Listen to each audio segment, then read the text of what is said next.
Owned and driven by David Stumball. It is a red 1965 Ford Mustang. Welcome back, Aaron and Joe, and any members of the class of 2002. Awesome wheels, Dave. Following the second car is the reigning queen, Miss Ellie Southward, and the reigning king, Mr. Cade Crawford. They are riding in Ellie's dad's, Rich Southward's 2011 Black Jeep. Now that's some sporty fun, Rich.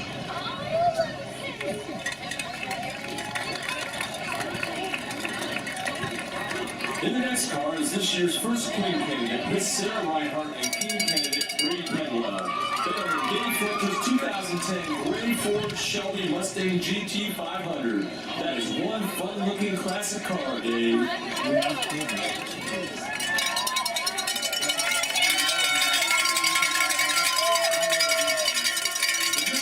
Was carrying the second Queen candidate, Miss Carmen Conagy. She is in Lewis Watkins' 2003 Red Fire Ford Mustang Terminator Cobra. That's a bad machine, Lewis. Our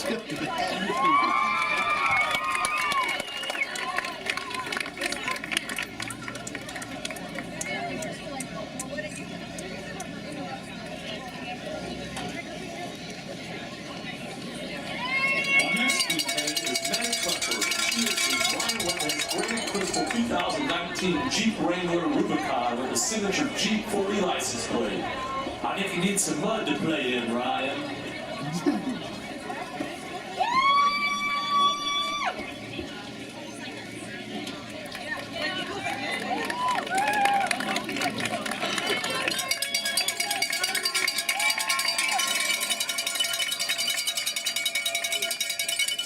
Riding in the next car is Queen candidate Julie Burroughs. Julie is in a Corvette owned by Rosalind Diamond and driven by Julie Diamond. Man, that's a sharp ride, Julie.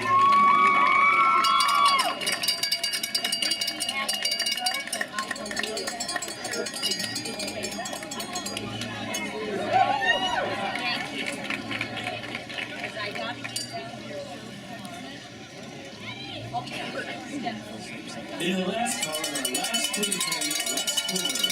She's a 2015 Chevy 3500 Duramax diesel, driven and owned by Cody and Ashley Stickle. Now that's one awesome truck.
Student Council.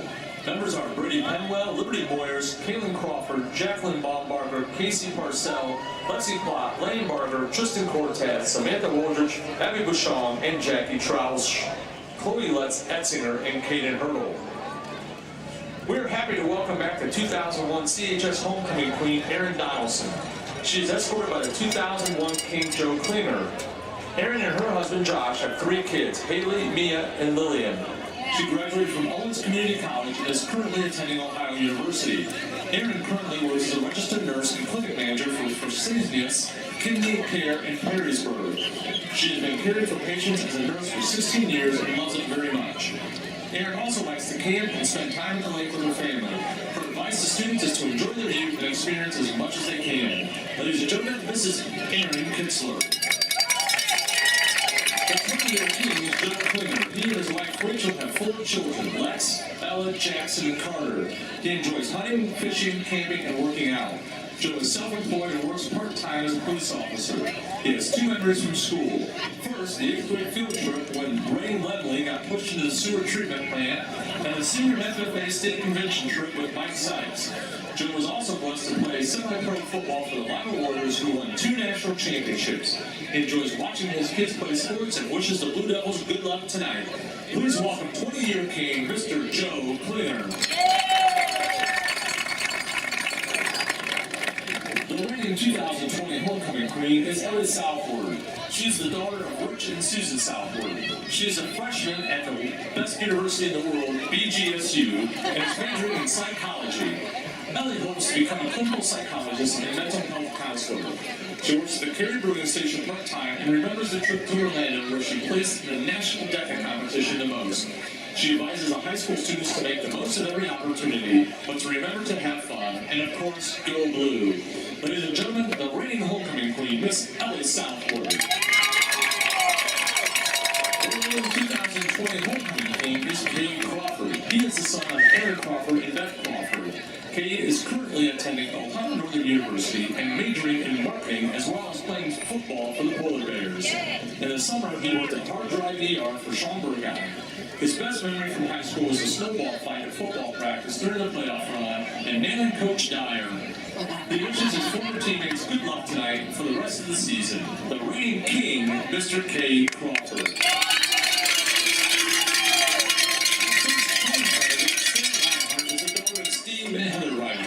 She is escorted by her father and king candidate, Brady Penwell. She has 3 brothers, Jacob, Joseph, and Michael, and 1 sister, Rachel.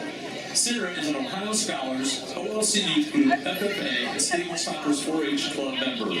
She works as a lifeguard at the Carey pool and serves as an officer for the FFA.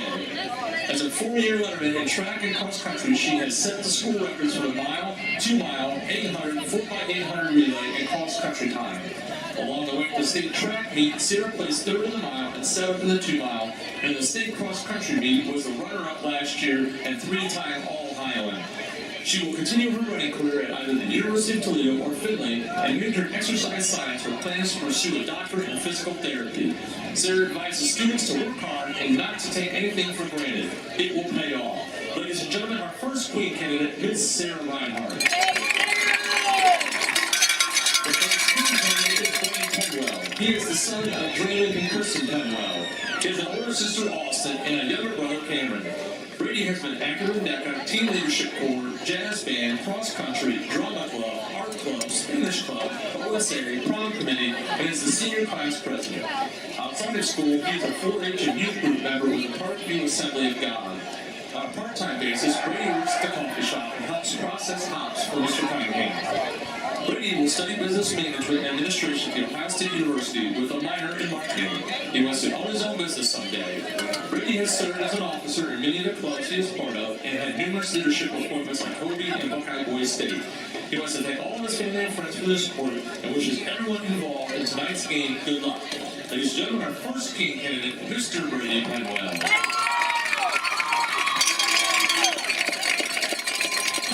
Is our second Queen candidate. She is the daughter of Tim and Leslie Carey.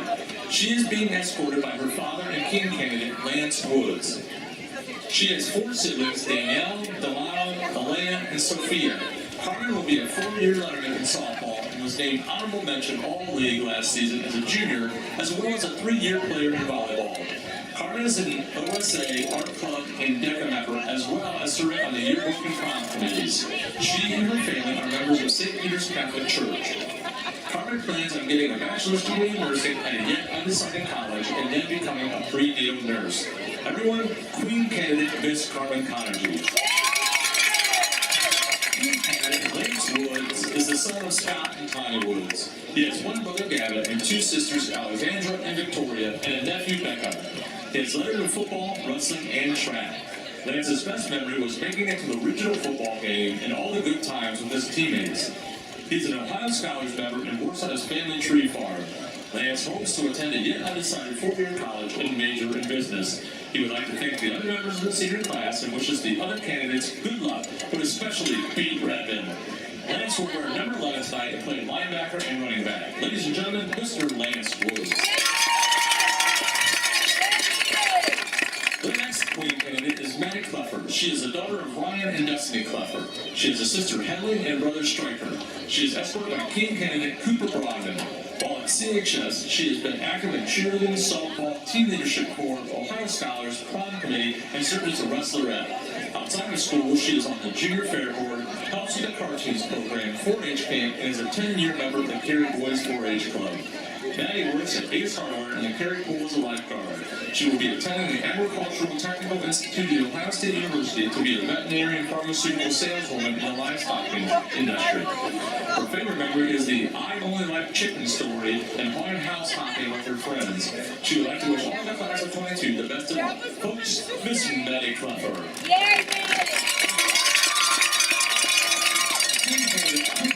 Is the son of Corey and Peggy Bauman and Abby Gossman. He has 2 brothers, Willie and Parker, and 2 sisters, Riley and Maria. He is a member of the Blue Devil football team, Future Farmers of America, and the Ohio Scholars Association. Cooper shows cattle at the Wyandotte County Fair and serves at Our Lady of Consolation Church. He enjoys hanging out with his friends and working at Hometown Marketplace. Cooper has earned his FFA tracking degree and been in 4-H for 6 years. After high school, he plans on pursuing a career in the electrical field. He will remember running Zach Brownman's jersey on the field freshman year the most. Cooper advises students to never take anything for granted because you never know when it is over. He wears number 44 and plays fullback and linebacker. Ladies and gentlemen, Mr. Cooper Broadman.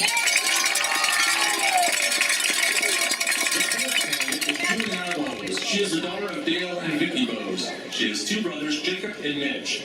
Julia has been involved in track, volleyball, basketball, and cross country for the Blue Devils. She is a lifeguard at the Carey pool for the best boss in the world, Mr. Mulholland. Julie enjoys swimming and running and being part of the best student section around. Julie attends OLC Church and is interested in accounting, likely at Tiffin University or Ohio Northern University. On the track, she holds a school and anthem record in the 4x8 with Summer, Nellie, and Sarah, and is in the top 5 at Carey in cross-country times. They were also 2-time district champions, and she has individually placed the district and regional tournaments in the 2-mile. Ladies and gentlemen, Miss Julie Lowe.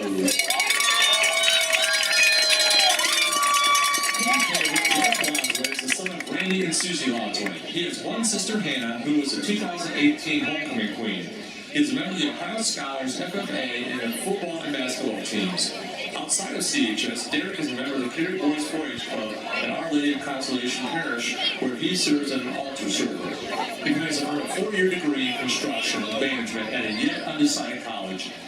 Derek has maintained a 4.0 GPA since 4th grade, and on the football field has been named first team all-conference and second team Northwest District. He will remember the district basketball win against Howard the most and wishes the other candidates and his team good luck in tonight's game. Derek will wear number 10 tonight to play quarterback and safety. Help me welcome Mr. Derek Lonsworth.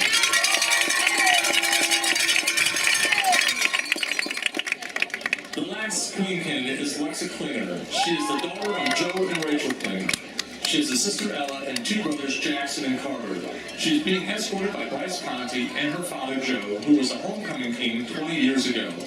Lex is a 4-year member of the volleyball and softball teams. She is also a member of the Ohio Scholars, Teen Leadership Corps, and FFA, and served with the prom committee and president of the Carey Boys 4-H Club. Lex works at Hometown Marketplace and maintains a 4.0 GPA. She will be attending the greatest university in the world, Bowling Green State University, to major in early childhood education. She advises the underclassmen to enjoy every moment of your high school years because it goes by really fast. Lex will remember the unofficial N10 softball championship during her sophomore year in the summer of COVID cancellations the most. Put your hands together for Miss Lex Klinger. Bryce Conti. He's the son of Ray and Missy Conti and Laura Conti. He has 3 brothers, Anthony, Austin, and Andrew. While at CHS, he has lettered in football, basketball, and track for the Blue Devils. Bryce appreciates the support from his family and friends and wishes his family that has passed away could be here to share all with him tonight. He just broke the school record for interceptions in a career last week and has been recognized as an All-State in football twice. He qualified to state in track on the 4x2 and 4x4 100-meter relays. Bryce was recognized as second team N10 last year in basketball. He plans to major in business at a yet undecided college and play football. Bryce will wear number 40 tonight and play defensive back, receiver, and return kicks. How about a round of applause for the last candidate?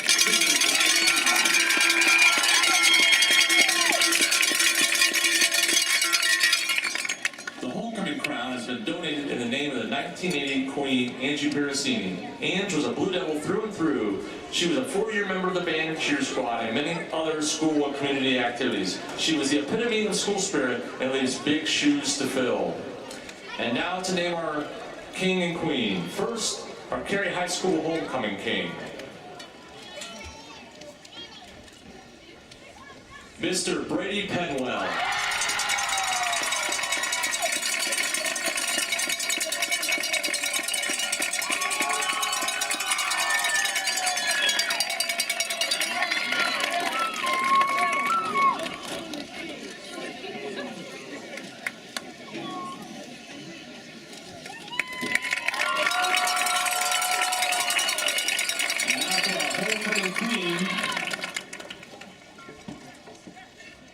Miss Sarah Reinhardt.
Thank you, everyone. Now, please stand as the colors are posted by the black Lumberjack Post 3759, the VFW, and the Carey Earl Green Post 344 of the American Legion.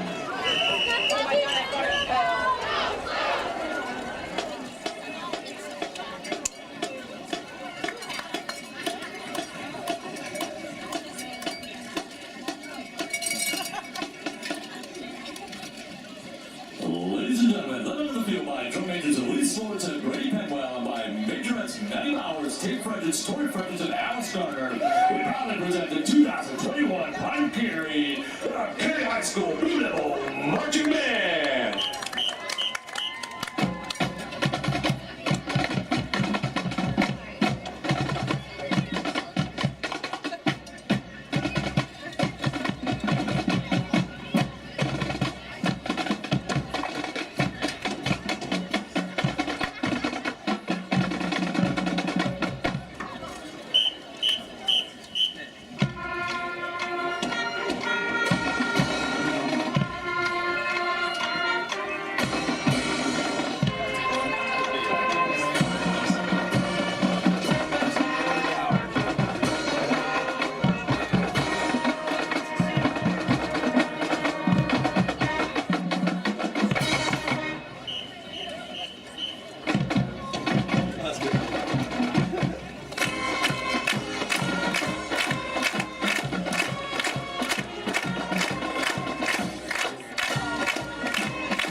At this time, we ask everyone to honor the memory of Mr. Robert Donaldson, who passed away this past weekend. Bob was an all-around athlete at Carey High School, playing football on the undefeated 1946 team and baseball on the 1944 state Final Four team. Bob went on to Ohio Northern University, where he played football and golf for the Polar Bears. Bob came back to Carey to work for the family business and started a few businesses of his own. Bob became very involved in the Carey girls basketball program, where he was the 5th and 6th grade coach, along with the official scorekeeper of the varsity girls basketball team. He was especially thrilled to keep the book when the Lady Devils made it to the state semifinals. Bob was also very instrumental in the Carey Blue Devil golf team. After he built his golf course in 1992, it became the official home of the Carey Blue Devil golf team.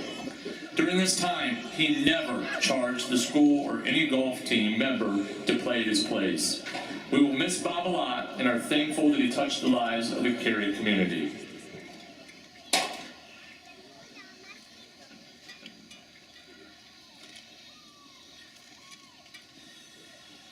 Thank you. And now for the alma mater and the national anthem. Colors are posted by the Black Lumberjack Post 3759 of the VFW and the Carey Earl Green Post 344 of the American Legion.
Good day to be alive. Look alive, ladies and gentlemen. You guys are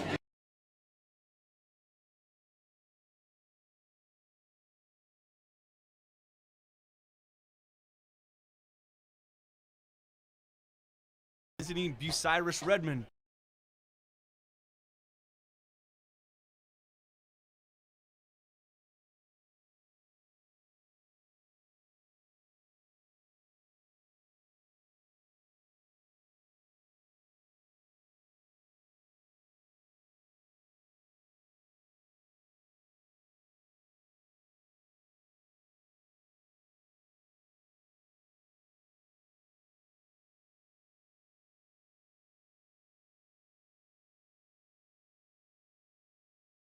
Leaders in our communities, and we'll go on to do great things beyond just on the football field or the cross-country course, or whatever else they're involved in. So right.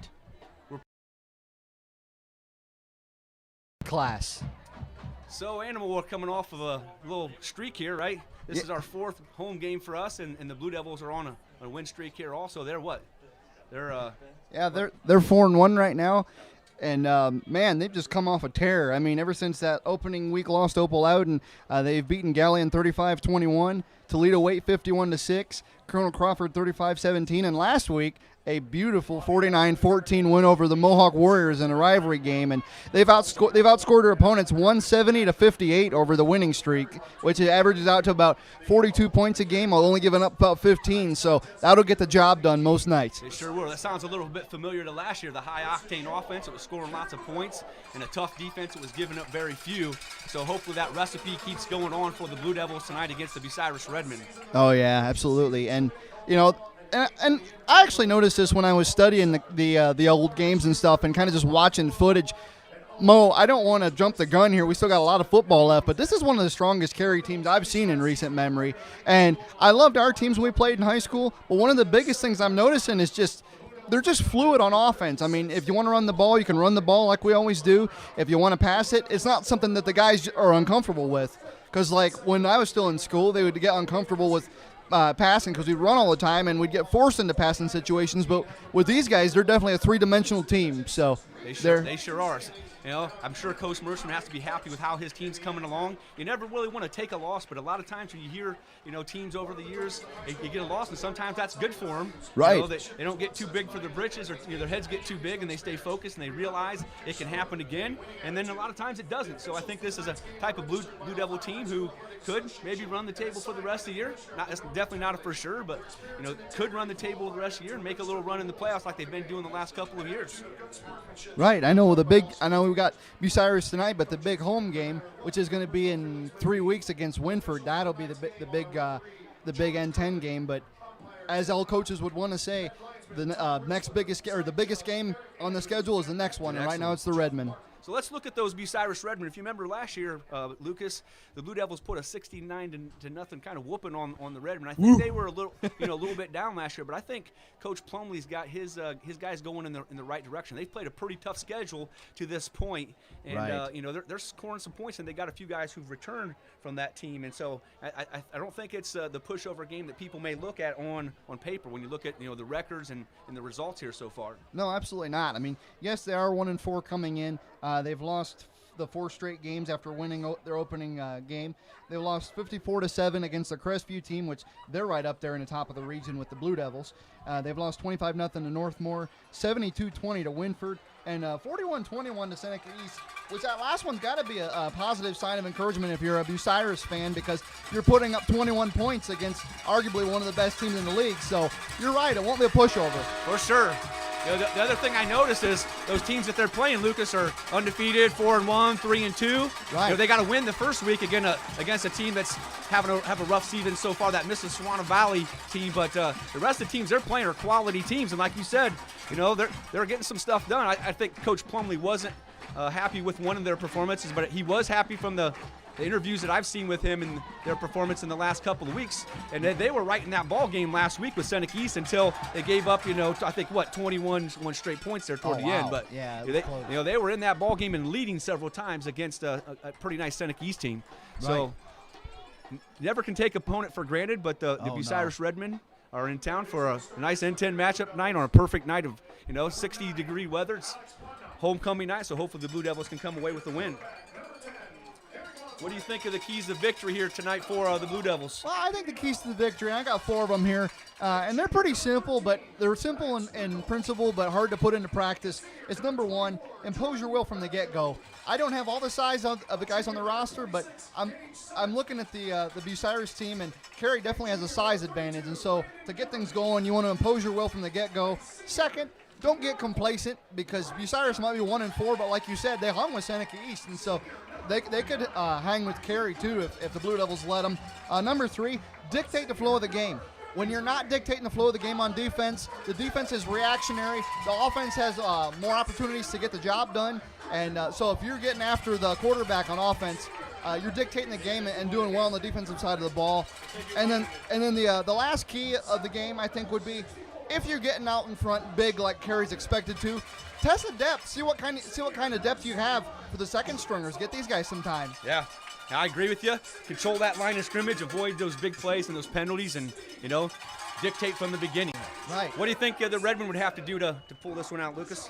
I think they have to get a fast start, and if they could possibly get the running game going for Bucyrus, maybe just try to be physical along with Carey, even if they're a smaller team. Be physical, and also if they have speed, possibly be faster, because if you don't have the size advantage, you usually have to work with speed and fundamentals. So Bucyrus has a chance here, but I think they're going to have to slow down that Blue Devil run game. If they can't slow down that Blue Devil run game, it's going to be a long night for the boys in red and white tonight. And if they can generate some big plays and turnovers, they might be able to stay in this. And then you never know. They bumped us off a couple years ago over here when I think we were kind of the favorite, and they came out of Carey with the win. So you never know when you're playing on the gridiron. So cool Papa Bell to kick. It's going to be deep. That's going to get through the end zone. Touchback for the Blue Devils. Back deep was number 5, Mason Gebhardt, and number 13, Braxton Lewis. So the Redmen will start on offense here to start the game. They'll be out on the 20-yard line, 1st and 10. The Redmen are coming out in their white tops, black helmets, and red pants. Blue Devils in their all navy. Always love that look.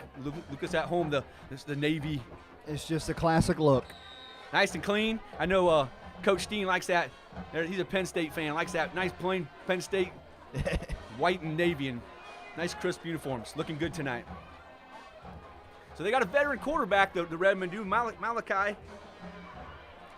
Bayless, and he's going to hand it off to number 8. That's Dagger.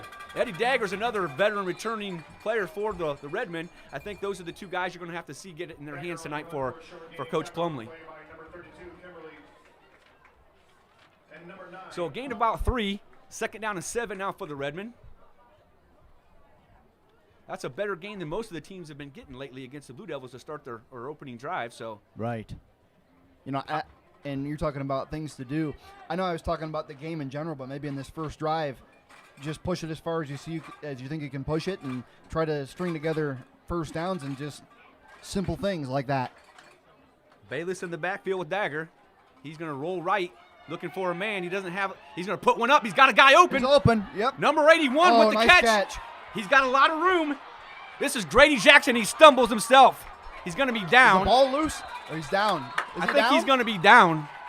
I mean, in high school, you touch the ground, you're down. I think the ground calls that fumble. Right. But Dagger had a wide open field there and just kind of lost his footing. Maybe with all this rain we've got this week, the soft conditions maybe tripped him up a bit. But that's the kind of big play that the Blue Devils did not want to see coming out against the Redmond. That was Grady Jackson on that play. I was just going to say this. It was lucky for Alex Putnam that he tripped and fell, because if he didn't, he would have gone to the house. Yeah, Jackson made a nice cut there and got a little bit of room, and he had the whole left side of the field open. So Bayless again in the backfield. He's dropping back. He's got a man open, and he drops it.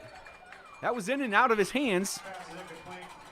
Yeah, I'm just going to say it right now. If you're Coach Plumley and the Bucyrus Redmond, I think this is exactly how you want to start this game. Sure enough, that was number 5, Mason Gebhardt, there on the incomplete pass. You want to come out. You want to come out firing, guns blazing, not being stupid with the ball, but being aggressive and letting the Blue Devils know you're not afraid of them. Yeah, that's exactly what I heard from Coach Plumley in the interviews and the stuff that I read about him. He said he's trying to tell those guys, we're not afraid. Let's come out here and play like we belong on the field. So Bayless in the shotgun again. He's going to hand it off to Dagger. He's got some room. He's tackled on the play by number 26, though. That's Gate Summit. Nice little gain there for Dagger. It's going to get about 3 or 4 yards there. So it's going to be third down at about 7. 10:25 on the clock now. Bayless looks over to Plumley for the play. He's going to come to the huddle. See if the Redmond can convert on this third down. You got to figure they're probably going to try to go for it even if they don't get it here. But I would. I absolutely would if I was Bucyrus. Number 13, Lewis off to the left. Number 18, Wise off to the right. He's going to drop back. He's got plenty of time. Steps up, dumps it off. Misfire there. I think he was intended for number 5, Mason Gebhardt, but Gebhardt had released on the route and going back downfield, and it kind of fell short. But fourth down here for the Redmond. I think the offense came off the side. Coach Plumley said, get your butts back out there. We're not punting this ball. Yeah, well, and also I was kind of impressed with Malachi Bayless there. He really stood in there, and I don't know if he took a shot after the play, but he was getting swallowed up, and he did not bail out. He stuck with the play, and if he had got the catch, that would have been a big one. Right. They teach quarterbacks that pressure comes in, step in front, stay in your pocket, and that's exactly what Bayless did. He's a veteran guy. I remember him from the last couple of years. Same formation, looking for an open guy.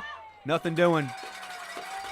Receivers just didn't quite get open. I think that was kind of a coverage sack almost. Right, it looked like it.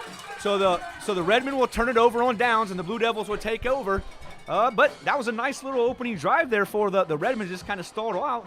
Right. And I think maybe that woke our defense up a little bit, saying, hey, we got to bring it. Right. They didn't really make any mistakes. They just, kind of ran out of plays, and you got to feel pretty good if you're Coach Plumley that you were able to move the ball on this tough Blue Devil defense. So we're going to stack Vallejo and is that to Kemmerly behind Lonsway. Conti and Rickle off to the left.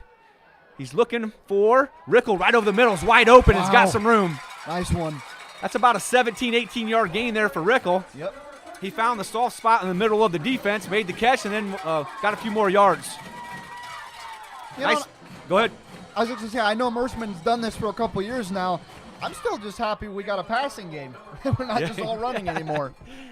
Yeah, it's a pretty diverse group. They can do both. And, if you really want to go deep in the playoffs now, you got to be able to do that. If you want to win championships, you got to be able to do both. So Vallejo with Lonsway in the backfield. He's going to hand it off to Vallejo, and he's got a little bit of room. He's going to skirt it outside, cuts back in. Oh, wow. And the Winnebago's got some room. That's about a 12-yard gain there on first down for Vallejo.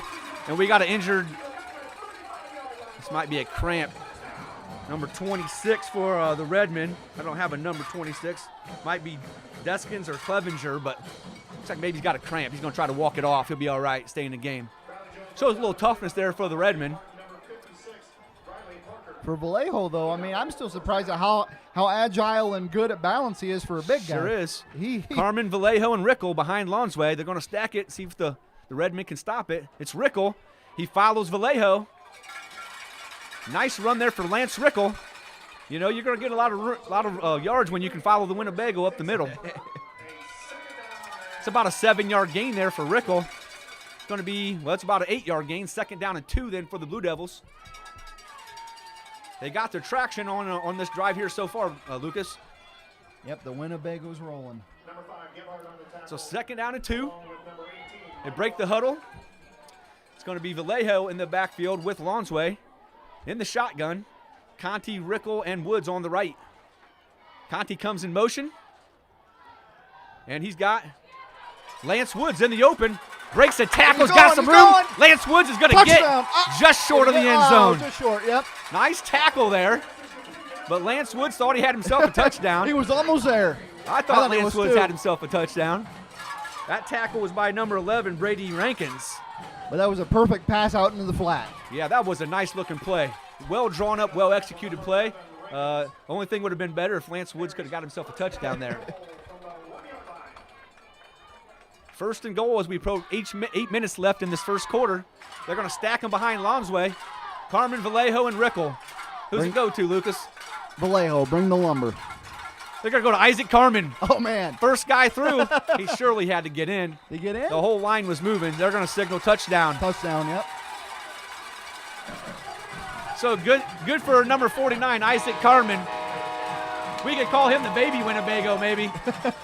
That's a 200 and probably right now probably 230, 240-pound fullback in front of a 260-pound tailback. Well, either way, you don't want those guys landing on top of you. No. That would hurt. One of those guys run into you full speed, you'll be going to Wyandotte Memorial real quick. So, the Blue Devils strike first. Bo, Smiley, and Bell are successful again on the extra point. So 7:50 left in this first quarter. Blue Devils strike first. They put the first 7 points on the board here. Nice drive there for the Blue Devils. Nothing really to complain about on that one, was there, Lucas? Not at all. Little bit of pass, little bit of run. Were there any incompletions or any lost yardage on that one? I don't think so. I don't think there were. That was about as textbook as you could get. I think Coach Plumlee and the Redmen are kind of happy with their offense. I don't know if their defense is on par with their offense or not. Well, let's see if that kind of holds true here. But the Blue Devils looked like it was just a road bump in that one.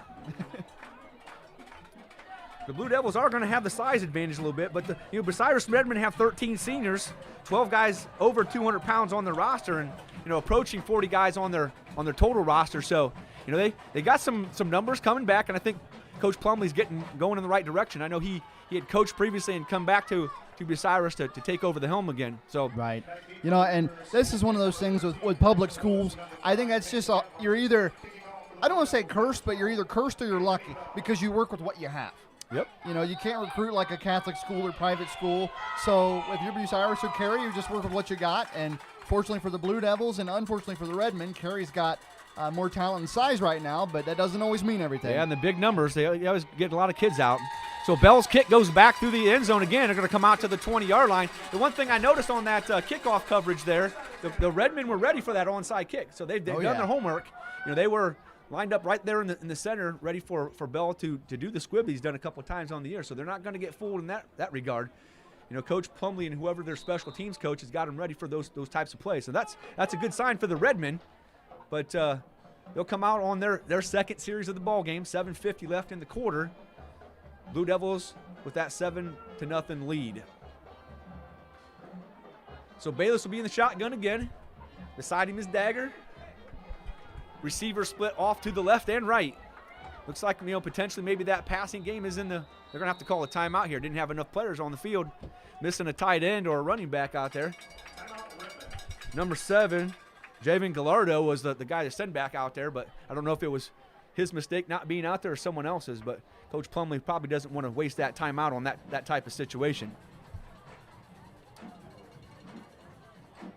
So, man, we've had some pretty warm weather so far this season, and this is the football kind of weather tonight, isn't it, Lucas? Yeah, definitely. This has been the first night where I've had to wear jeans up here in the booth instead of shorts. So fall is definitely here, and this is definitely perfect football weather. Yeah, those 50-degree nights the last couple of days have been beautiful, and then you come out here and 70 degrees today and in the 60s now. This is perfect weather for football.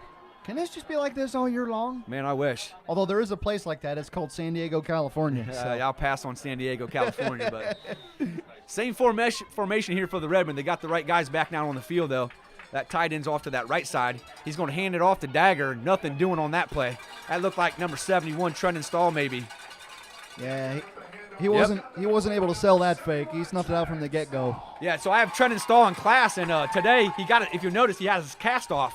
He just got his cast off this week. He's got a little, half hand protection there. But I asked him, I said, so, has it affected you?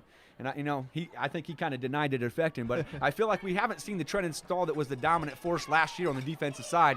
And maybe that cast off now will free him up a little bit to go after some people. I was going to say, maybe we'll see the midseason form Trenton Stahl. He'll pin his ears back and come after him. Little 5-man front now here. They're going to try to put some pressure on Bayless. And they get there. That's E.J. Bowes, number 88, with that sack. Yeah, they brought an extra lineman there this time. So they had 5 guys rushing, and they're going to challenge the Redmen to be able to protect. I think the Redmen came out passing a little bit, and Coach Dyer and the defensive guy said, let's see if they can keep us out of this backfield. So big loss there on the play. What is that, 9-10 yards or so? It's going to be about third and 18. That's a tough call when you're on your 12-yard line, isn't it? Yeah, there aren't many plays in the playbook for this situation. Get a few yards back and punt, maybe hope you get a little. Yeah, watch maybe that little screen and a little dump off someplace. But I feel like these Blue Devils aren't going to be fooled by that. Another timeout for the Redmen. Wow. Coach Plumlee didn't like something that he saw there. Doesn't want him to get himself in a hole making a mistake early. And I guess I don't blame him. If you end up making the wrong call here and you do something crazy that gets you, down 14 right away, that's bad news. And I think he's going to say, we'll use these timeouts now if we have to make sure we don't get in that hole. But going back to the sack by E.J. Bowes, we always talk about wide receiver, the eyes getting a little big when there's open green. I think for a defensive lineman, as soon as you see there's an unblocked gap, your eyes probably get a little big saying, I'm hungry. Big boy's got to eat. Yeah, and E.J.'s that long, lean, kind of nice, small Division 5-6 school defensive end who's got some speed and get around that corner, got some long arms, got that leaping ability. If you look at that defensive line the Blue Devils are putting out there right now, again, we got, the solid Steen and Stahl in the middle, and then you got E.J. Bowes and Butch Broadman, and then you walk up, Lance Woods, and then right behind him you got Kemmerly waiting there for you. That's a tough call.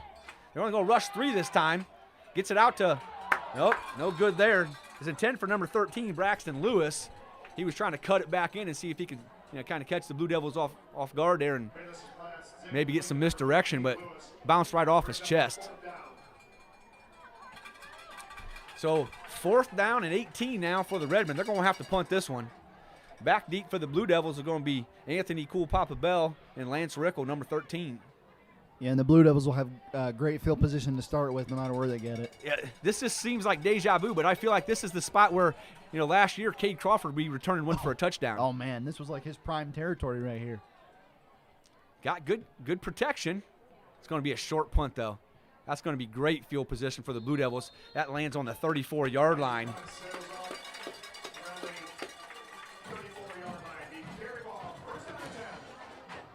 So short field here for the offense.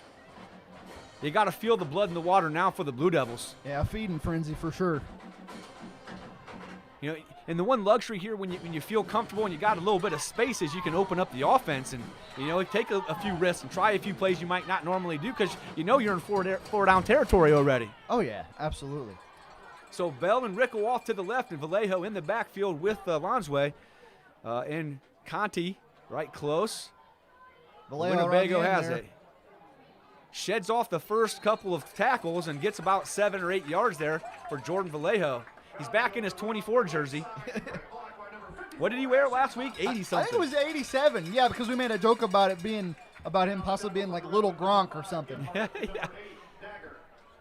So, but I'm used to the 24, not the 87. Nice positive gain there on first down for the Blue Devils. Lots of choices here in the playbook now for Coach Merschman.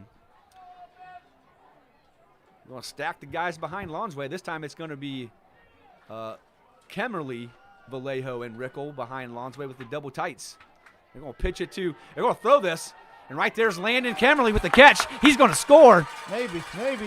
Makes the cutback. Oh, nope. Almost there. He gets caught from behind by number 18, Mike Wise there, but nice design on that play as well. I think it was just the opposite. I mean, Lonsway tossed the pass and it was on the other side of the flat.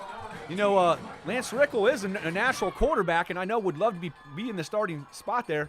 So, take advantage of that arm. Get the ball in his hands and let him dump it off to the wide open, in that case, Landon Kemmerly. Kemmerly made a nice move there and got down inside the 5-yard line. See if they go back to Kemmerly. Jordan Vallejo. Get the ball. And he runs over the tackler at the goal line. Touchdown, Touchdown, Blue Devils. The Winnebago just semi-trucked him right there.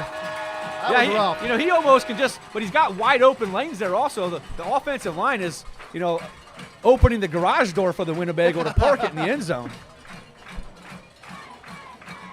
I mean, he didn't really have to get up ahead of steam there. He kind of sat back a little bit like the old Le'Veon Bell and opened at the lanes and let the hole open up and then hit it hard and touchdown Jordan Vallejo.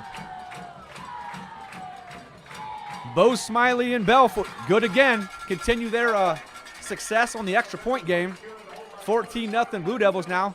5 minutes left in the first quarter.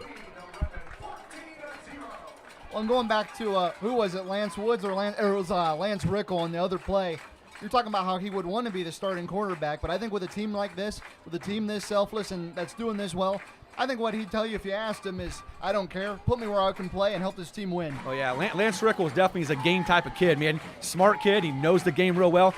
Matter of fact, Lucas, we're supposed to have the Powder Puff game this last Wednesday. It got rained out, so we're moving it to next Wednesday. Cool. Lance Rickle has taken over the coaching role for the juniors and the sophomores. He's got a whole playbook. They're having a practice on Sunday. He's taking it serious. So, Lance Rickle, he's a knowledgeable kid about football especially, but also on the wrestling mat and a natural athlete. So, no surprise there.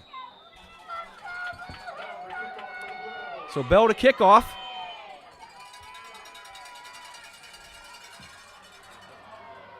That one's going to make the end zone again. Gebhardt watches it, goes over his head. Braxton Lewis was back there also, but no chance to return it when it's going through the end zone. In the high school game, even if you feel that in the end zone, you can't bring it out. So, that's a heck of a weapon for the Blue Devils. You put your opponents on the 20-yard line every time. They don't get that 30, 35-yard field position. Yeah, and not only do you have the weapon of pinning them back, but you have a defense that's just hungry and nasty when they get rolling. So it's got to be a tough draw for Bucyrus right now. Sure enough, I notice in the ball game now, number 44, Cooper Broadman, he must be back healthy or cleared. He's still got that cast or something on his hand, but he's in the ball game at the middle linebacker spot. They're keying on Dagger there. Man. That's Trenton Stahl again and a host of Blue Devils, including Kemmerly. I was going to say, he wasn't going to go anywhere, but Trenton Stahl made sure he didn't go anywhere. Yeah, Dang. Trenton looks fired up today. That's a Trenton Stahl maybe I was hoping we would see all year. I don't know that he was tentative at all with the hand coming in. I can't believe that, but maybe it's just the energy of having that thing off and right, feeling good and. He feels like he doesn't have to be as tentative if he was. He can just, play all out and just go as hard as he can. Oh, somebody jumped.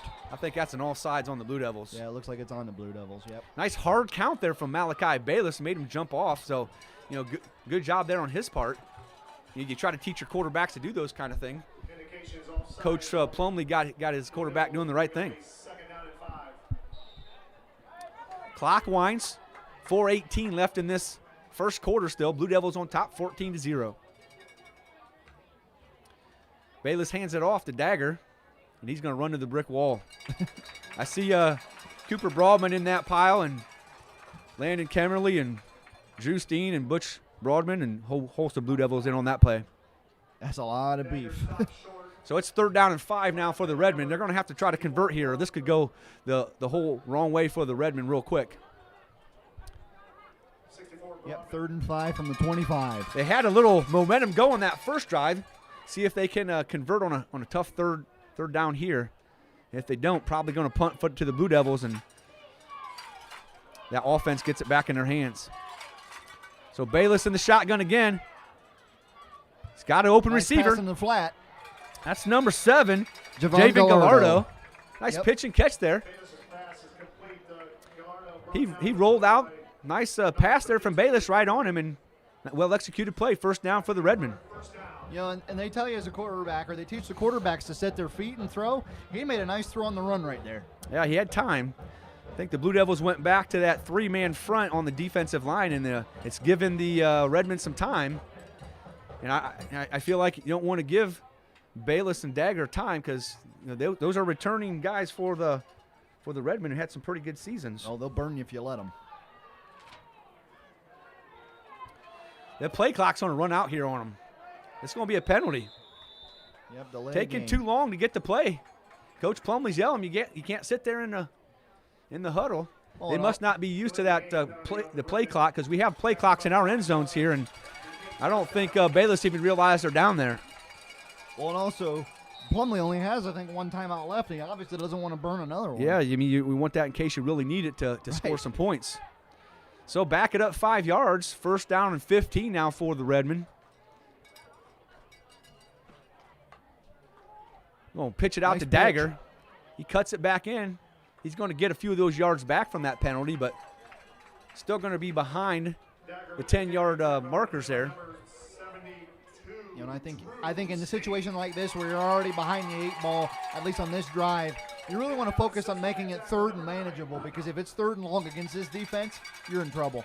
I look back to last year's stats here. Malachi Bayless threw for 1,300 yards and 11 touchdowns last year. Yeah, so he and can Dagger sling it. ran for almost 500 yards and 4 touchdowns of his own. So, these guys are returners who have some experience and some firepower. Bayless is out running for his life here. Cooper Broadman chasing. That's a catch. That's a catch on the play. That's number 81. 81's Grady Jackson. Nice He's got grab. both of the long catches on for tonight. It's going to be a little short, though, so decision now for no, it's still 3rd down. Yep. So 3rd down and 2 here for Plumlee and the Redmen. Yep, and just like I said, for Bucyrus, when they were behind the 8 ball, it was 1st and 15. You wanted to get the 3rd manageable. 3rd and 2 is exactly where you want to be. So let's see if they can convert another 3rd down. Converted it just a couple of plays ago. 2 minutes left in this first quarter. Kind of a big moment for the Redmen here. Oh, yeah, it's critical. That looked like a false start to me. Dagger started before the ball was snapped, and no call on that play, but he was stopped short anyways. Blue Devils created a big wall and a pile there, and that's Cooper Broadman and Drew Steen on the play. 4 down and 3. Nothing doing. Not quite sure why the Redmen would try the interior part of that Blue Devil defense. I think I would try to maybe get it outside and see what you can get done there. Yeah, I would use, like what they've been doing, like just passes on the flats and use your speed on the corners, because like you said, you're not going to run it right into the teeth of the defense. You don't have the size advantage, but Got you that have speed. 5-man front here again. They're going to go for it on their own side of the field. Oh, In and out of the hands. man. That's number 5, Gebhardt again. Well, he didn't catch it, but Lance Rickle laid a hit on him. He felt that one. And Bayless has a cannon. He put it right on him. Should have been a catch and a 1st down for the Redmen, but they don't convert. Going to give the Blue Devils a short field again. 1:22 left in this first quarter. Got to feel like the Blue Devils are going to go down and stick it in again. Bucyrus needs to stop. Conti and Rickle off to the left. Vallejo in the backfield with Lonsway. We got Carmen in the backfield. He's going to come in motion. We're going to follow Carmen. Vallejo's got downfield. He's going to drag some guys. Yeah, he's still going to drag him, man. 2, 4. There's 5 Redmen who just came off that pile. You know, I don't know if this would be legal, but you almost got to jump on him and try like a wrestling grab if you're big enough to get this guy. And yeah, I think you got to go low, like ankle bite or something. I don't know. I'm glad I don't have to be out there, Lucas. I just remember, and I know he's obviously not as big as Vallejo, but there was a night where Derek Stock was playing, and the guys kept taking his legs out, and he was complaining. I'm like, what'd you expect him to do? Go head up with you? Derek Stock was quite a bruiser back in his day. Oh, he was. But yeah, he was complaining about that. They get motion all over the place. This is going to go to Conti. I think if he could have broke that initial tackle that kind of penetrated in the backfield, he was going to go a long way, but the penetration stops him. That's number 16 on the tackle, Gavin O'Connell. But no, with big running backs, though, if you're a defender, that's the one thing you got to do is go take their legs out from under them. It's a nice little wrinkle there. You know, getting following Vallejo going one way and bring Conti back the other way. It's nice design play here. So Rickle and Bell off to the left. Conti in that slot position. Vallejo in the backfield with Lonsway. Back to pass. He's got time. And he's going to find the flat. Yep, missed E.J. Bowes coming across the middle. Coverage on that play was number 9, Ethan Huff. 14 seconds left in this first quarter. 3rd down and about 6 for the Blue Devils. You know this is two-down territory for Coach Mershman unless he wants to try to let Bell kick a long field goal. Nah, I think he's going to go for it here if he gets this. Or gets a better chance at 4th down if he don't get it. I'd like to see Anthony Bell kick a long field goal from here. I would, but I just think Mershman's aggressive enough. He'd go for it on 4th down. He got an all-state weapon. Give him a shot at it. Right. 3 trips off to the right. E.J. Bowes off to the left. Going to go to Vallejo up the middle, and he's got room. Somebody's getting run over here. Lucky for the Bucyrus, man, he left his feet. Vallejo left his feet a little bit. I think if he'd have kept his feet on his ground, that defensive back was going to take a licking. Yeah, I think in case like that where Vallejo does keep his feet on the ground, I got one piece of advice for the defender. Close your eyes and pray, because it's going to hurt. That's number 5, Mason Gebhardt, important part of their schemes here in Bucyrus, and he looks like he might be a little bit shaken up there in the end zone. I don't know if that's a wrist or a forearm or if he got a stinger. I hope he's all right. Maybe the Winnebago just ran over him. Possibly. So that brings us to the end of the first quarter. Blue Devils 14, Bucyrus Redmond 0. Kind of what we maybe anticipated might happen here for the ball game. Blue Devils have really not been stopped one time on the offensive side of the ball. Redmond had a little bit going early, but kind of stalled out since then. I say the Blue Devils have just been rolling over this 4-game winning streak, and they're picking right up where they left off. I read the Crawford County Now story about the Seneca East Bucyrus game, and whoever the writer is over there, he started off with the phrase "boat raced." Have you ever heard boat raced before, Lucas? I've heard it vaguely, but it sounds like just. I had to look it up. Yeah, I'm not as literature minded as you guys might be. You journalists are, but boat race is when, like, apparently in the rowing races where you get out to the lead and you can get out into the channel, and then you have the advantage. You just never stop. Very rarely do you get caught. And so the writer said that the Bucyrus got boat raced last week, and I feel like if the Blue Devils score here, they're going to get boat raced 2 weeks in a row. We can say boat race. I just want to say Blue Devil Express. I'm going to use it as much as I can now that I learned the word, Lucas. Boat raced. So Lonsway and Vallejo in the backfield. Conti off to the right. Rickle comes in motion, and Bell's off to the left. They're going to go to Rickle. Runs out of room, cuts it back. Nothing doing. I got to cram my neck down here, Mo. Yeah, he got a few yards on that, Lucas, but not a lot. Bucyrus pursued very well on that play. Short gain on the play. So what's 2nd down and goal? Yeah, 2nd and goal at the 4 is what I'm seeing. 4-yard line. You got a little better view than I do. I'm going to have to climb out the window to see this one, Lucas. Well, don't fall. I don't want to have to catch you when you're falling out. Just hold my legs if I start to fall, okay? Oh, I got to get back to weightlifting to hold you up. Oh, is that a fat joke? No, it's all right. Stacked behind Lonsway. Familiar formation for the Blue Devils. They're going to go to Bell, who walks into the end zone. The Red Sea parted there for Bell, and he walked into the end zone. Touchdown Blue Devils. 11:15 into this, left in this first half, 20-0 Blue Devils. So this does feel like boat raced. I'm laughing because Angie's clapping along back here. We said something before the game that back when her and my dad were in school, they played the fight song faster. Now I know what he was talking about. They're jamming down there. Yeah, they had a little different pace or cadence. Right, they're faster. Extra point is good. Bell nearly puts it in the parking lot. But yep, the boys are jazzed up, and so is the Pride of Carey Blue Devil Marching Band. Way to go, Mr. Miller. Sure enough, it's what you like to see on your homecoming night. Yep, everybody's here and rocking and rolling. I noticed that, well, when I wrote up the script for the homecoming, the Blue Devils 20 years ago put a butt whooping on the St. Joe Streaks 42-7. So that wouldn't be a bad little kind of score tonight if we could pull that off. Looks like we're most of the way to that.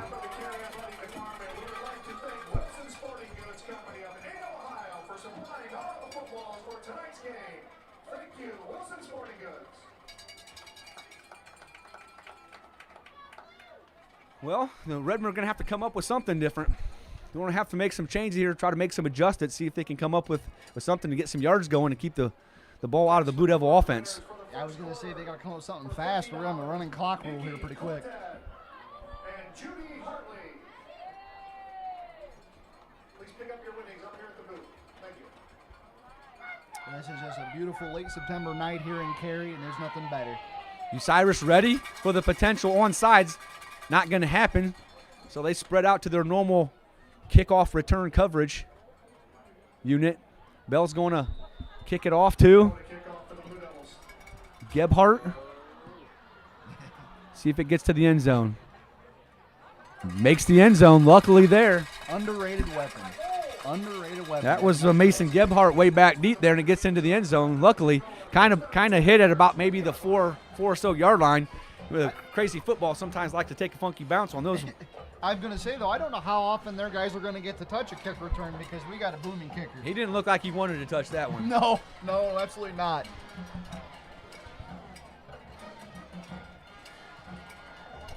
So 11-15. First and 10 on the 20. Yep. Bayless and the Bucyrus Redmen break huddle.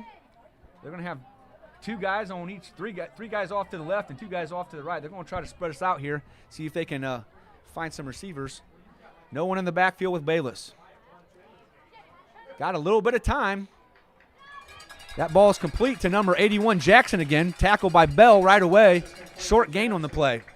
I think if you're Bucyrus, so that's probably what you want to do. I mean, you get more yardage from passes like that, but I think you got to use the flats. Yeah, that's like a nice run though. On first down and 3 or 4 yard gain there on first down would be acceptable. Yeah, I say it's 2nd and 7 on the 23, so we got a few yards, but you just want to use the flats for your speed. I feel like that's what you're going to see from the Blue Devils. Or from the Redmen. You're going to see this little bit of spread offense now. This time 3 off to the right and 2 off to the left. Bayless in the backfield. Gebhardt comes in motion. Nothing doing there. He throws it right at his receiver's feet. He wasn't quite open. Bayless had a little bit of time. Really, no one was chasing him. Thought he might set his feet and try to give himself a little bit of time to find someone else. But when you got Trenton Stahl and Drew Steen and Butch Broadman chasing you down, you can't spend too much time thinking about it back there, can you? Yeah, absolutely not. They weren't quite there, but if you stood there for a couple more seconds, they'd have been hitting you pretty hard. You're right. So he probably heard footsteps. The Redmen offensive line's doing a pretty decent job of giving Bayless some time. I say minus that sack by A.J. Bose, they've held up pretty well. Back to that 3-man rush again. Bayless is going to wing it right about the sticks. If he caught it, he did catch it. That's number 8 this time, Eddie Dagger, normally the running back. Right at the sticks, and he does get the first down. Oh, they gave Stripes it to him. indicate first down. It's going to be right at that 30-yard line. So moving the sticks here for the Redmen. They got to be happy about that. Get a few more downs here. 10-15 left in this second quarter. 3 off to the left, 2 off to the right. Spread offense here again. Trenton Stahl flushes him. Bayless hits. Oh, that's Bayless right. hits, but so did Lance Rickle. My goodness. Yeah, that was right on Bardo's hand. Oh. No, that was That was number 5, Gebhardt again. I think that's his 3rd drop on the night. That's got to be a bad sequence of events if you're a wide receiver. Not only do you not come up with the pass, but you get smacked. Yeah, I don't think something's quite right there with Gebhardt. He's been kind of holding that hand and taking a couple of hits. Right. But Rickle did put a lick on him. Maybe separated from the ball there. Man, that Bayless, he has a cannon, though. He puts the ball on his receivers. 2nd and 10 on the 30. It's going to hit Gebhardt on the man, on the Lance jet Woods, sweep. they give him no and he chance runs into there. Lance Woods. Number 11, Lance Woods was there. You know, they say what's the old adage for Carey? Hit somebody? Well, bad news, Bucyrus, because these boys take that to heart. Sure enough. Lance Woods seems like he's kind of always there when those misdirection plays come. Man. Sticks with his assignment. Man, and, oh, man, oh, Gebhardt man. ran right into him. So this is a 3rd down and about, 16, 15 yards here for the Redmen. 3rd and 15 at the They're 25. going to put a running back in the backfield. Dagger's going to kind of roll in front of Bayless. He's going to put it up Hail Mary style. Bell is Cool on Papa's it. there. And he realized he couldn't play the ball. It was uncatchable. He just let it go and didn't mess with the receiver. Yeah, nice defense there for Bell. Didn't try to do too much. Right. You know, I think he knew it was overthrown. Didn't engage the receiver where you get the penalty and just let the ball land on the ground. He couldn't get it, knew the receiver couldn't get it, and didn't make the mistake of making the defensive penalty. Right. Well, and also, if the receiver had caught that, he was staying with him and probably would have caught him right away. Nice, smart play there from the pretty versatile Cool Papa. Anthony Cool Papa Bell. Kid kicks, plays defense. He's been in the backfield as a runner, as a receiver, returning now here on the punt game. Jack of all trades. Decent kick. Not a great one, but it's going to be returnable. Flag. That's a marker. He's Or marking marker? his location, I Oh, think. okay. So they get over into Redmond territory. Nice little return of about 20 yards there for Anthony Cool Papa Bell. Blue Devils have great field position again, Lucas. I've never seen him use that marker, though. That's a different thing. Yeah, I think it's just a bright color. It's like an orange color. He marked where the spot was. I say it looked like a flag. But, yeah, great field position to start with. You can't complain. So 1st and 10 Blue Devils. 9:09 left in this first half clock. We're going to have Conti and Rickle off to the right, and Woods and Vallejo in the backfield. We got the I formation Going to here. go to Lance Woods with the carry. He got a little opening there. He's Lance got a hole. Woods There got he a goes, blocker. baby. Oh, he got tripped up. He got tripped up by number 11, Brady Park Rankins. We always talk about Vallejo and the Winnebago, but there was a lightning strike right there. Who was blocking downfield? I couldn't catch the number there. I couldn't catch it either, Mo. Sorry about He was doing that. his job. He was blocking well, but Rankins shed the blocker and kind of tripped Lance Woods up, or else Woods was going to have a touchdown there. I'm sure Lance Woods is going to get one before the night's over. He's been close twice now. Oh, well, it's probably frustrating at this point. He's like, I'm getting a crap ton of yards, but I'm just not getting into the end zone. If he doesn't get in, his buddies are going to give him crap, aren't they? Oh, they're going to rag him big time. He's going to get it. So Lonsway rolls out, cuts it back inside. Brought down on the play by number 54. Don't have a name on 54. Yeah, I don't have one either. Let me see. Yep. No, I don't know who that is. I know the Redmen return a couple of their leading tacklers from last season, so, you know, there's a little bit of experience coming back here for the Redmen, and you got to hope that they can take advantage of that if they want to get back in this ball game. We got a player down here, ladies and gentlemen. Might be just a cramp, maybe? I think it's a cramp. I hope that's all it is. I hope the kid's okay. Yeah, they got Isaac Banks returning from last year who had 69 tackles and 6 sacks, and Mason Gebhardt had 68 tackles, and Brady Rankin, who just had that tackle of Woods saving the touchdown, had 4 forced fumbles last year. And so they returned some guys on the defensive side of the ball. And Yep. But it looks like we got an injured Redmond. I think it's a cramp. so 8:31 left here. Got a little timeout here for the injured Redmen. It's going to be, 2nd down and about 7 now on the play for the Blue Devils. Redmen got to hope that they can get a stop here. Yeah, they're in desperate territory here. Give up that 4th touchdown on the 4th possession. That's not a good sign. No.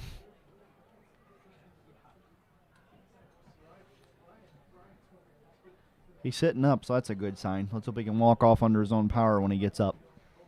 We have a moment here, Lucas. I want to give a little. Yeah, good. Looks like he's okay there. We heard the news this week from Monroeville High School.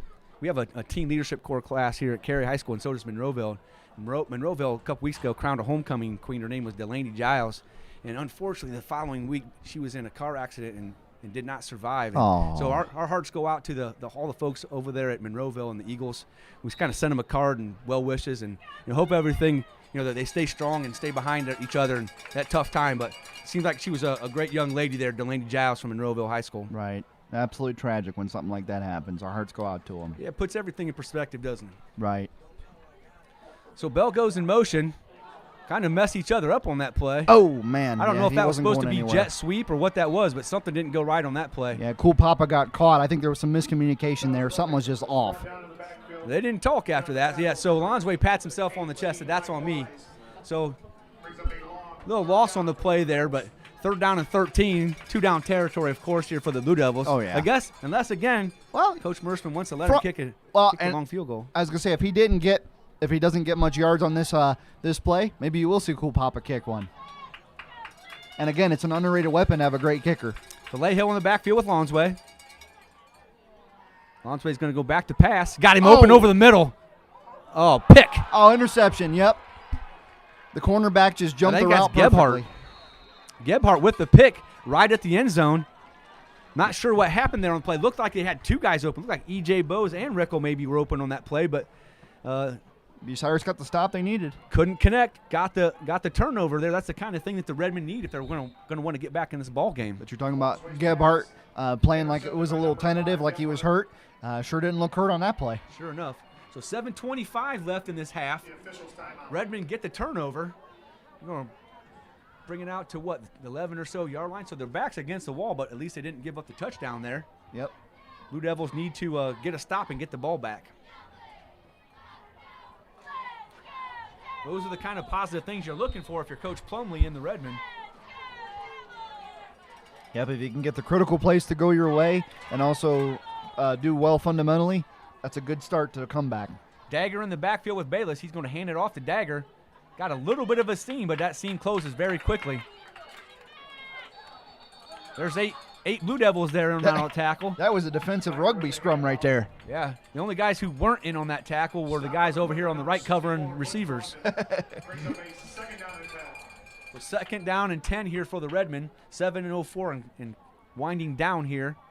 2nd down and 10 again. That just mirrors this first half going fast. Sure is. It's going quick. That run game, keeping the clock going. Right. The Blue Devils aren't throwing any incomplete passes, so the clock keeps going. Same formation here for the Redmen. Going to hand it off. Stahl's moving hard. I thought he was going to come in with a sack, but yeah, that's Steen and Butch Broadman and the whole interior part of that defense. I was going to say, because I was expecting Stahl to make that play because, man, he exploded off the ball with that first step. That kid's fast. Yeah, Blue Devils are doing exactly what you said in the pregame. They're controlling that line of scrimmage and taking it to the Redmen from the beginning. They're dictating the game, yep. On defense, the defense is allowed to dictate the game, and in this case, you have the offense being reactionaries, which is what you don't want if you're Bucyrus. Bayless is going to go in motion. He's running for his life there. Kemmerly chasing him down, gives him a little push as he releases, but that's going to be incomplete. That's intended for number 81, Jackson. Coverage on the play from a couple of the Blue Devils, but Lance Woods and Lance Rickle out there on coverage. So Bucyrus will have to punt again. 6:05 left. Clock stopped on that incompletion. Yep, 4th and 11 on the 10-yard line. I don't think you'd go for it down here. Bell on the 45 and Rickle on the 40-yard line, waiting for this punt. Looks like that's number 10. Who was the number of the person kicking here? It's high, but it's short. Yeah, it's a short kick. Takes a Redmen roll there. They're going to get it out to about the midfield. Lucky roll there. Fortunate roll there for the Redmen. They're going to take a few yards away from the Blue Devils. I'm just gonna say something, Mo. I think we're spoiled because half of the time, even with these guys and Cade Crawford not here anymore, I'm still expecting one of them to turn in like to Cade Crawford 2.0 with plays like that. Just take it and run from midfield. Yeah, Cade Crawford, our former reigning homecoming king. I had a talk with him before the game. Said, how's it going? How's football going? He's saying, well, I'm not getting any time on the varsity, but he's getting some playing time on the JV, and His Good for coaches him. have a lot of good things to say about him. So he's hoping to break the lineup later in the year. Oh, he will. Special teams especially. Rickle goes in motion. They fake Got it all to kinds him. of time back We there. got Gage Summit over here in the open, and he's going to lay some Oh, lumber on a man. defensive back. Tackles by number 11, Brady Rankins. But nice pitch and catch there for the Blue Devils, and Summit gets the first down. I say most of the time you're happy when defensive guys lay a hit on somebody, but it's cool seeing offensive guys give a few hits out too, and Gage Summit was not afraid on that play. Yeah, Gage Summit's not afraid of anything. I know that. Seen him enough on the wrestling mat to realize that he's a pretty tough kid. Not quite as big as Vallejo, but he gets a head of steam coming at you. You know he's going to dip the shoulder and put it on you. Right. So Vallejo and Lonsway in the backfield. Summit goes in motion. Lonsway Out in the flat again. Not right quite. back to Summit. Couldn't. Pitch and catch again, and the clock's going to keep running, but he couldn't quite keep his feet under him. Yeah, he couldn't set his feet. Number 26, Summit. Kind of got turned around, and that long grass with the soft field kind of tripped him up a little bit. He's going to gain about 3 yards, though, on the play. 2nd down and 7. Yep, I think it's 2nd and 7 on the 27, maybe. Let me see. I think that's the Or 30-yard 30. line. Right on the 30. Yep, right on the 30. I was just looking at the scoreboard, see if they changed it at all. Yep. Similar formation here. Lonsway in the shotgun. Drops back to pass. He's got guys running all over the place. That's something we haven't seen tonight is a lot of Derek Lonsway running. Typically, he is the leading rusher for the team and gains a lot of yards, but that's, I think, the first time he's ran the ball tonight. Right, and I'm just going to say something. I just really liked his elusiveness on that play. And I still don't understand how quarterbacks can kind of sense when guys are behind them either. That's probably a skill that you learn from practice and possibly some trial and error. But Fear. Yeah, I was going to say, you can't stay still too long. Yeah, you got big linemen and linebackers chasing you. Oh, I think you can start man. hearing them behind you. $772. You got big linemen, linebackers after you. They'd eat you and use your leg bone for a toothpick. Vallejo in the backfield with Lonsway again. Whole cluster of guys over here on the right. Lonsway's going to carry it, and he's in the open. I think he ran into his teammate there. He did. Unfortunately, he did ran into Brock Bush on there downfield, but he's going to get a Blue Devil first down. So, right after I say he hadn't carried it much, Derek Lonsway carries it for a couple of different rushes there. I didn't know I didn't know it was piped in down there to him. He heard you. He heard you. And Bell checks in. Rickle checks out.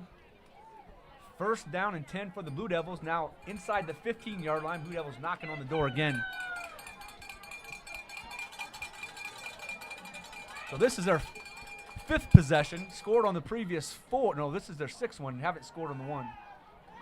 all kinds All of time. kinds of time, yes. Bounced it. Not sure if he wasn't confident in that throw, or he didn't quite have a grip on it there, but Right. Bounce that one into the grass.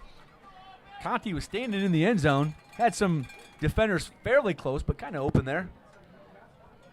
So we'll try it again. Here's 2nd down and 10. On the 4 14-yard minutes line. exactly left in the half here for the Blue Devils. Blue Devils still have all 3 of their timeouts if they should happen to need them, but Coach Plumlee and the Redmen are down to 1.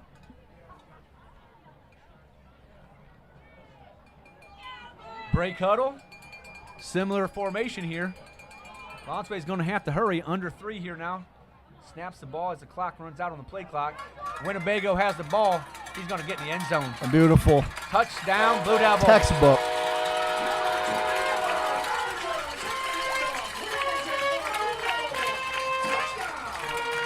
Jordan Vallejo goes over to the fence and gives some love to his fans down there in the corner.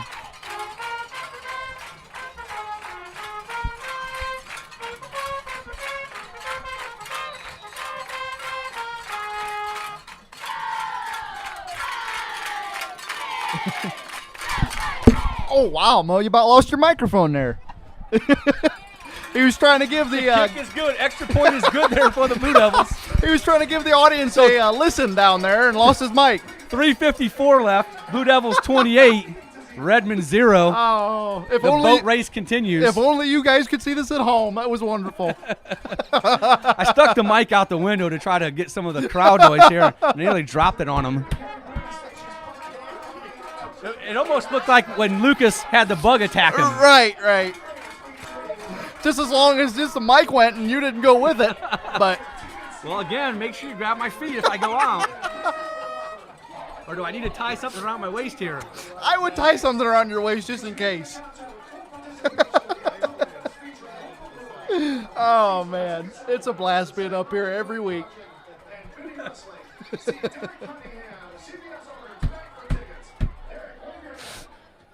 So 3:54 left in this half. Bucyrus almost has to answer now.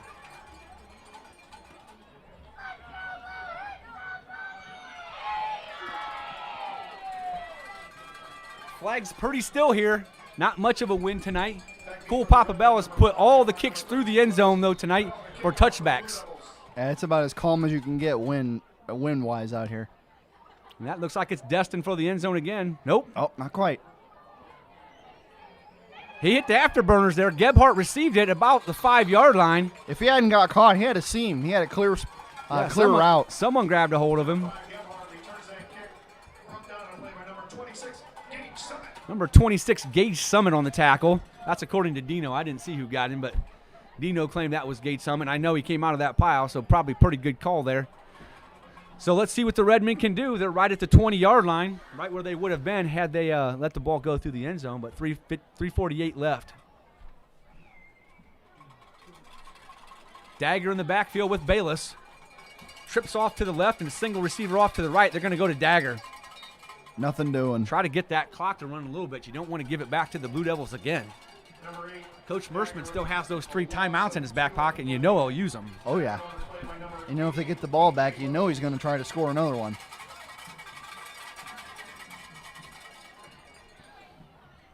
So 2nd down and 12 now. Lost a couple yards there for Dagger.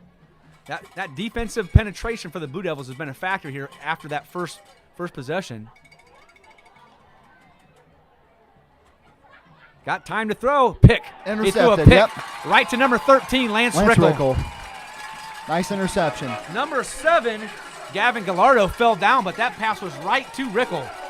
Almost like it was to him. That was like exactly what could not happen for Bucyrus. 3:10 left. Plenty of time for the Blue Devils to put the ball back in the end zone here. I'll say if they score here, the route is on. Put the hammer down. This one can get ugly. You know, Bucyrus brought a fair number of fans over here, and it's got a good number of cheerleaders and nice-sized band over there, but the Blue Devils have kind of quieted them from the beginning tonight. Lonsway, plenty of time. Going deep. Bryce Conti with the touchdown. Oh, that's beautiful. That is beautiful. 35-yard pitch and catch there from Derek Lonsway to Bryce Conti. That absolutely was pitch and catch. That's the kind of stuff you'd see in walkthroughs on Thursday afternoon. Yep. That's a weapon we've been talking about for a couple weeks now, Lucas. We try to get the ball in the hands of Bryce Conti, the all-state defensive back, and they finally could right there. I think you're going to need to use him a lot more down the stretch if you want to win the Northern 10 championship. You know, the other thing that does when you can make those long passes for touchdowns is it stretches the field. Right. You know, and it opens up your run game. So when you get those little bit tougher games against closer opponents, that's going to be a big type of weapon you need to be able to do. So, the law firm of Bose, Smiley, and Bell. I'm still getting used to saying Bose, Smiley, and Bell. Yeah, I don't want we don't want to forget about Hayden Nash, but Smiley's doing a heck of a job there filling in. Yes, he is. But so we're going to have that running clock in the second half here if the score stays this way. 35-0. About 3 minutes left here in this first half. All Blue Devils all night. You know, I know they've done this for a few years now because Merschman's calling the plays, but it's still weird. And I know I've said it already, and forgive the broken record. It's still weird to have a passing game. I'm not used to that. Very diverse. Well, if you go in the program and you look at the leaders, the quarterback leaders the last couple of years, most of those are guys have been recently. Right, you know, exactly. Braden Wentling had a nice career, and Derek Lonsway now has been on his second year. So it's just, you know, and no disrespect to our quarterback, Tyler Bodman, or the others that played when we were in school, but when we had to pass it, it looked clunky, it looked awkward because we're not used to doing that a lot, but now it just looks beautiful, and this team's rolling and firing on all cylinders. We had some really great running quarterbacks over the years, though. Yes, we did. You mentioned Broadman, but I always liked watching that wishbone offense. You Right. know, once you're used to it, you know what it is, and you know all the dynamics about it. You can almost pick it out how it's going to happen. And it's fun for me to watch, anyways. You can go ahead and call This it. is just as entertaining. Oh, yeah. As long as it gets into the end zone, doesn't matter how you score. Bell this time is going to be returned again, taking about the 7-yard line. That's number 13 this time. 13 is Braxton Lewis, and he's tackled on the play by number 14 for the Blue Devils. Is 14 Niedercore? Or is that dominant? Connor Norton. Yeah, okay. I get all those sophomores have those teen numbers, and I get them all mixed up. But Connor Norton, a nice-looking little sophomore, is getting some playing time. He played in the scrimmage against Elida in the middle linebacker spot. So yes, he did. You're going to hear Connor Norton's name in the next couple of years. He's a nice little athlete. I wish we could get him out on the wrestling team. We've tried to get him out, but hasn't worked yet. Bayless, incomplete, intended for Gebhardt. Conti over there on the coverage. Not sure why you would test Conti over there, the two-time All-State guy who has the lifetime career interception record now for the Blue Devils. What is it with quarterbacks testing that side of the field? I don't get it. It's Yeah. been going on since we've had this winning streak. I mean, I think Conti kind of eased off there a little bit, but if he really went after that could have easily been pick 6. Oh, yeah. I wouldn't throw over there. So Dagger in the backfield with Bayless. He's going to quick pitch it out there. Conti says nothing doing. Closes quickly.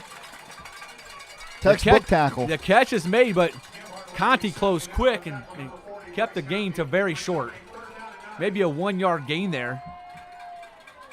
That was some nice closing speed there from Bryce Conti. Oh, yeah, it was. Absolutely. He closed in a hurry. He's a 2-time All-State guy on that defensive side of the ball. That's the kind of play you love to see from a defender.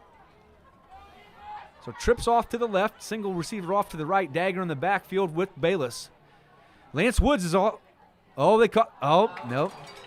Had a guy over the middle, just couldn't quite catch it there. It's number 18 this time. 18 is Mike Wise. I think if he had caught it, he would have had the first down and a little bit of change maybe. Woods was putting some pressure on there again. This looks like a broken record again here, Lucas. How many times have we had this situation where the Redmen are punting from about this same yardage and Cool Pop and Rick are standing at midfield? Yeah, this is There's 2 minutes left here, Lucas, and Coach Merschman still has those 3 timeouts. This is just a bad night for Bucyrus. You know, I'm going to say it. We've Over his head. Oh, man, that's wow. Gonna be a safety. Kick it out of the back of the end zone, kid. Safety for the Blue Devils. Goes over Weiss's head. Wow. Well, Lucas, when it rains, it pours. That looked about like a snap from Marquise Pouncey over the head of Big Ben right there. Oh, you had to do that to me, Lucas. Yes, I did. That Absolutely, hurts. I did. That hurts. But no, you're talking about a broken record. Before that snap, I was almost going to say it's Groundhog Day for Bucyrus. It's just rough. Well, when it rains, it pours, and this time, right now, it's pouring on the Redmen. The rain quit earlier this week, but, man, 37-0 now for the Blue Devils, and the Blue Devils are going to get the ball now. On that safety, the Redmen will have to kick off to the Blue Devils, and like I've been saying here a few times, Coach Merschman still has 3 timeouts and 2:11. I feel like I don't care where this goes, the way the Blue Devils have been playing now, they're going to score again here before the half.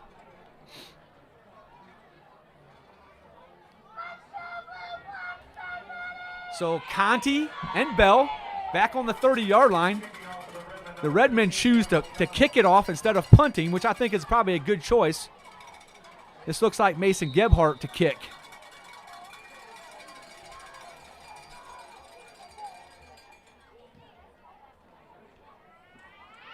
Lands about the 37. Conti takes it. He's going to come this way. He's got some blockers in front of him. You got a seam. And he kicks on the afterburners there. Oh, He's Bryce, gonna go! score. Go! Flag! There's a flag?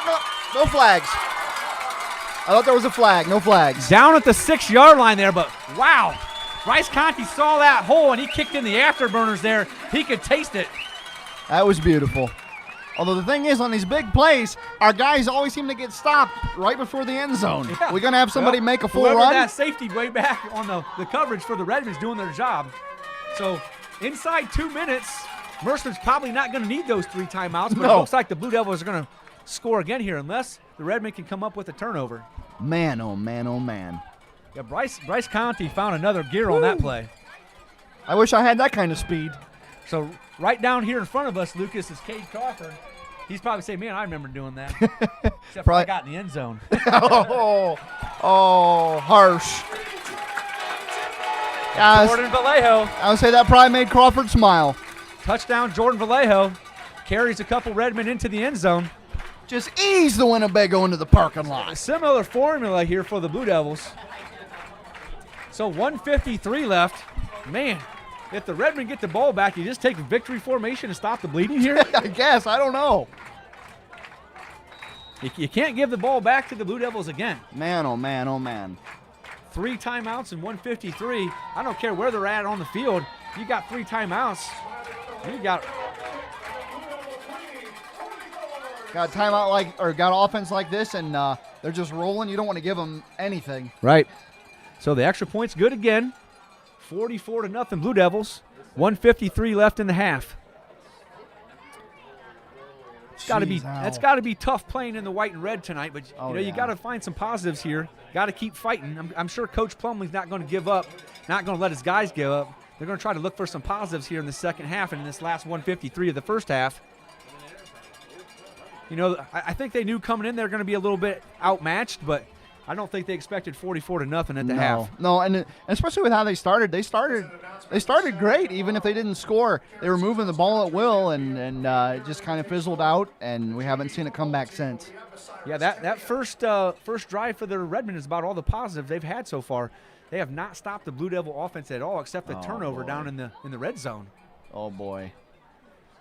I don't want to say this for any Bucyrus fans listening, but I remember Winford hung over 70 on them, and I don't know if the Blue Devils will hang that many on them, but it could be a rough second half.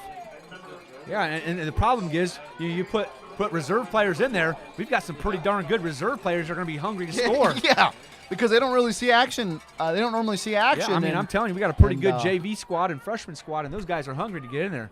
I talk to those sophomores every day, and they're itching to get in there. Landon Kimberly's down there. Chases him out. He's finally brought down by number 27. Let's see, 27 is Putnam. Number 27, Nick Putnam. Didn't have my roster in front of me. Should have remembered Nick. Kimberly was back there deep and kind of chased him out, and then Putnam cleaned up. 1:44 left in the half. Redmond going to come out in that spread offense. You need to get a running play here and get that clock moving. I'm not sure if Coach Mershman will use those timeouts or not, but Dagger with the run. They're going to run right here. He runs right Nothing into doing. Steen. That had to hurt running into that giant. Yeah, Coach Mershman's going to keep those timeouts. 1:30 left. Clock's running. I'm sure Coach Plumlee's perfectly content to let this run down a bit. Yeah, but the thing is, at this point when the clock runs out at halftime, what do you say to the guys in the locker room? I mean, I wouldn't know what to say if I was Try to make Plumlee. some adjustments. Right. Like you've always said, stick to your fundamentals and work on doing something well. See if you can get some positive yards and some stops and come out of the second half anyways with some positivity. Bailiff's back to pass. He's going to get rid of it a little quicker. Nothing doing. Bounce that one in the Bounce grass. to Gebhardt. Lance Woods out there on the coverage, number 11. The bad part about that is the clock stops. In the first half, you cannot have the running clock, so the running clock rule is only for the second half, folks. But it looks like when we come out of that second half, we're going to be in running clock. 30-point differential rule kicks in. Yep. Like we've talked about this before, some coaches like it and some coaches don't. It goes so fast once you got that running clock that you don't have any time to get some of those extra players in like you were talking about earlier. Landon Kimberly on the tackle. That's Dagger again up the middle. A real fine inside linebacker, Landon Kimberly, sticks his guys and brings them down with a short gain. It's 4th down, Lucas. They're punting about the 30-yard line again. Well, I think Mershman might finally let this one go. I don't know if he would score here. They're going to have to run the play, though. 30 seconds left on the game clock and 15 seconds left on the play clock, so Wise is going to have to kick it. I'd almost kick it out of bounds, Lucas. You just can't let Bell or Rickle return this. I was going to say that's Get probably out the of best bounds option. And hope that the Blue Devils take a knee. Rickle's going to have it on a bounce. He's got some room. I'm telling you, he's got. Well, that's cool. That's cool, Papa. Nice return there. That Anthony Bell. Sorry, Anthony Bell on that play. 1 second left on the clock. Now what do you do? Just heave it? I don't think you do. I mean, I know Coach Merschman well enough to know he's probably going to take a shot here. Probably just heave it up. I'm sure Coach Plumley would have some words with my son Reese over there, who's running the clock and left that single click on there. Yeah. He'd probably have some choice words. Yes, absolutely. Yeah. I know when that used to be my job.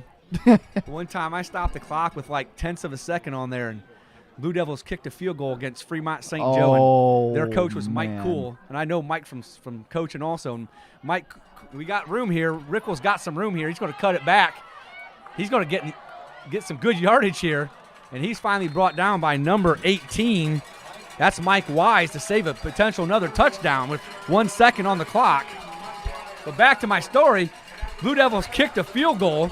At that time, St. Wen was a pretty good team. Right. We kicked a field goal on that, and Coach Cool was mad as he could get out. Was that a game-winning field goal? No, it was like a half. Oh, okay. It was at the half, but we got, we went ahead there, and then I saw Mike Cool later that year, and he found out. He said, "Man, who ran that clock up there?" And I said, Oh, that was boy. me, Mike. Oh, I was ready to come up there and get you.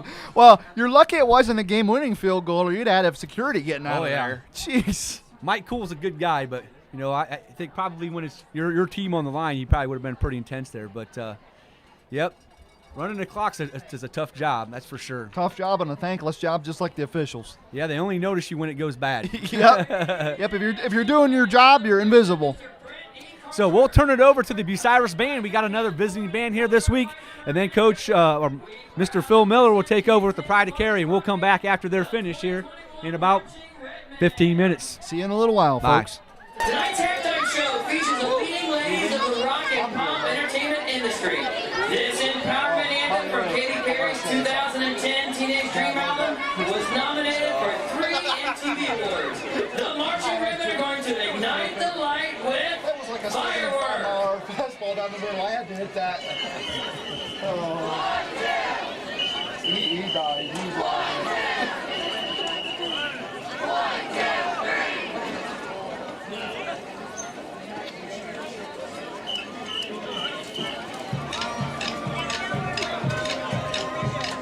So someone's texting me, when was the last time the Blue Devils lost?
when I was in high school, wasn't it?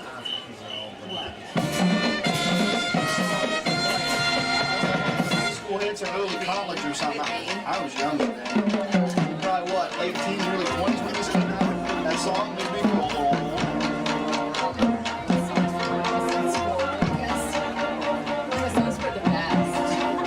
I'll tell you what was the best was the 80s rock with AC/DC and Van Halen. That's the best. There you go. May the greatest guitar player to ever live rest in peace. It's forever Van Halen.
From the American Billboard's Top 10 is this 2013 single by Tennessee-based rock band Paramore and lead singer Haley Williams. Featuring our own leading ladies are the Marching Redmen with Still Into You.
problem about being 30 years old but feeling like you're 70 with your joints. Oh man, that hurts.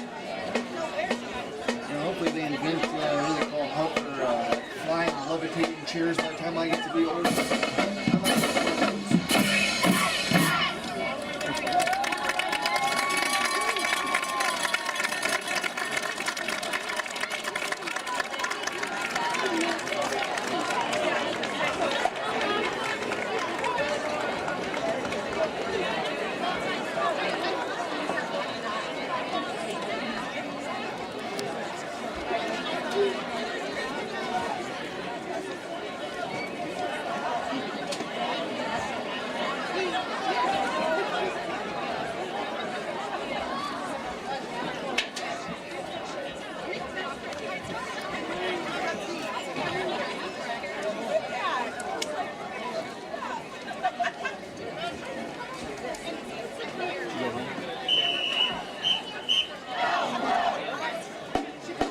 Ladies and gentlemen, led from the podium by Joe Majors, Elite Sports, and Brady Penwell, and on the field by Matrix, Matty Bowers, Tate Fredericks, Tori Fredericks, and Alex Gardner.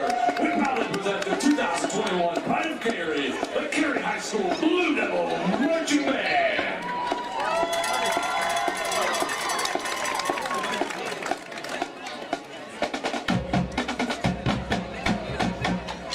We open tonight's homecoming show with the 5th single from Eva Mac's debut album, Heaven and Hell. This certified platinum single uses portions of Bonnie Tyler's If You Were a Woman and I Were a Man, which Bon Jovi also borrowed elements for You Give Love a Bad Name. Here is King Queens.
Called the Pride of Carey for that exact reason. Yeah.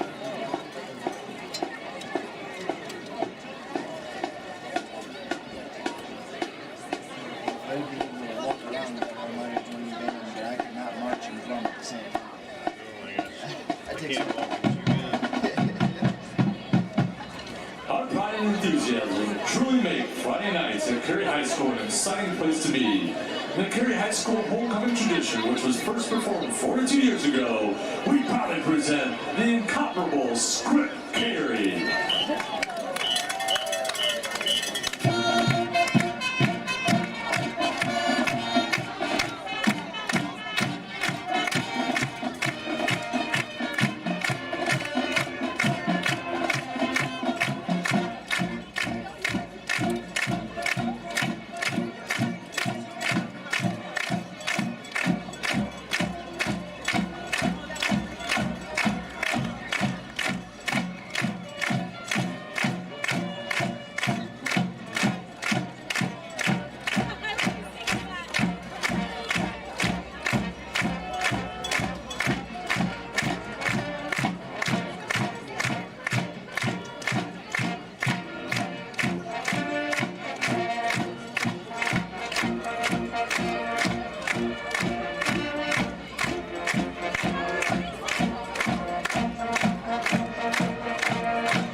now we ask you to please rise for the playing of the Carey High School alma mater.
So fine job again there from Phil Miller and the pride of Carey, the Blue Devil Marching Band.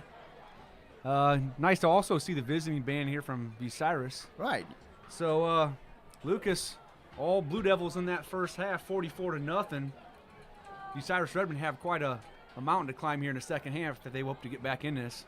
Oh, man. This is like football's version of climbing Mount Everest. I don't know how you begin, but I know this sounds like a broken record, but I think you almost just got to focus on, and I've said it how many times, but you got to focus on any small positive outcome you can get. You know, at the beginning of the game, it was trying to put together a good drive. Now it might just be getting a first down or getting a series of completions and getting the ball out in time before you get swallowed up by the defense, but it's a long way to go for the Redmen here. Blue Devils are firing all cylinders: run game, pass game, defense, special teams, returns. I mean, I don't think I can recall a mistake except for the pick in the end zone there. That might have been the only thing that's gone wrong. The only thing. So I was looking at some stats from last week from the Seneca East Bucyrus game, and in that game, the Bucyrus defense gave up 459 total yards, 249 and 210, 249 rushing and 210 passing. I would hazard a guess the Blue Devils are looking at those same type of numbers if it continues here. Yeah, I would say they'd be north of that if this keeps up. So tough climb here for the Redmen. Blue Devils hoping to keeping this all going.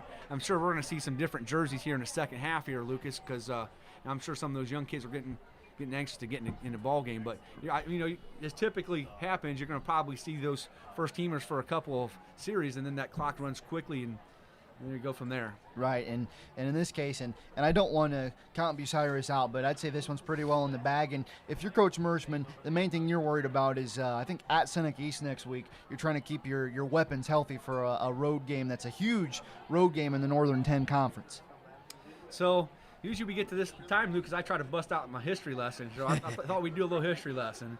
So I was doing some research on the Blue Devils historically, and the all-time football record for Carey. This is according to Coach Vacker in the website. A very reliable 578 source. wins. Okay. 386 losses and 29 ties all time for the Blue Devils.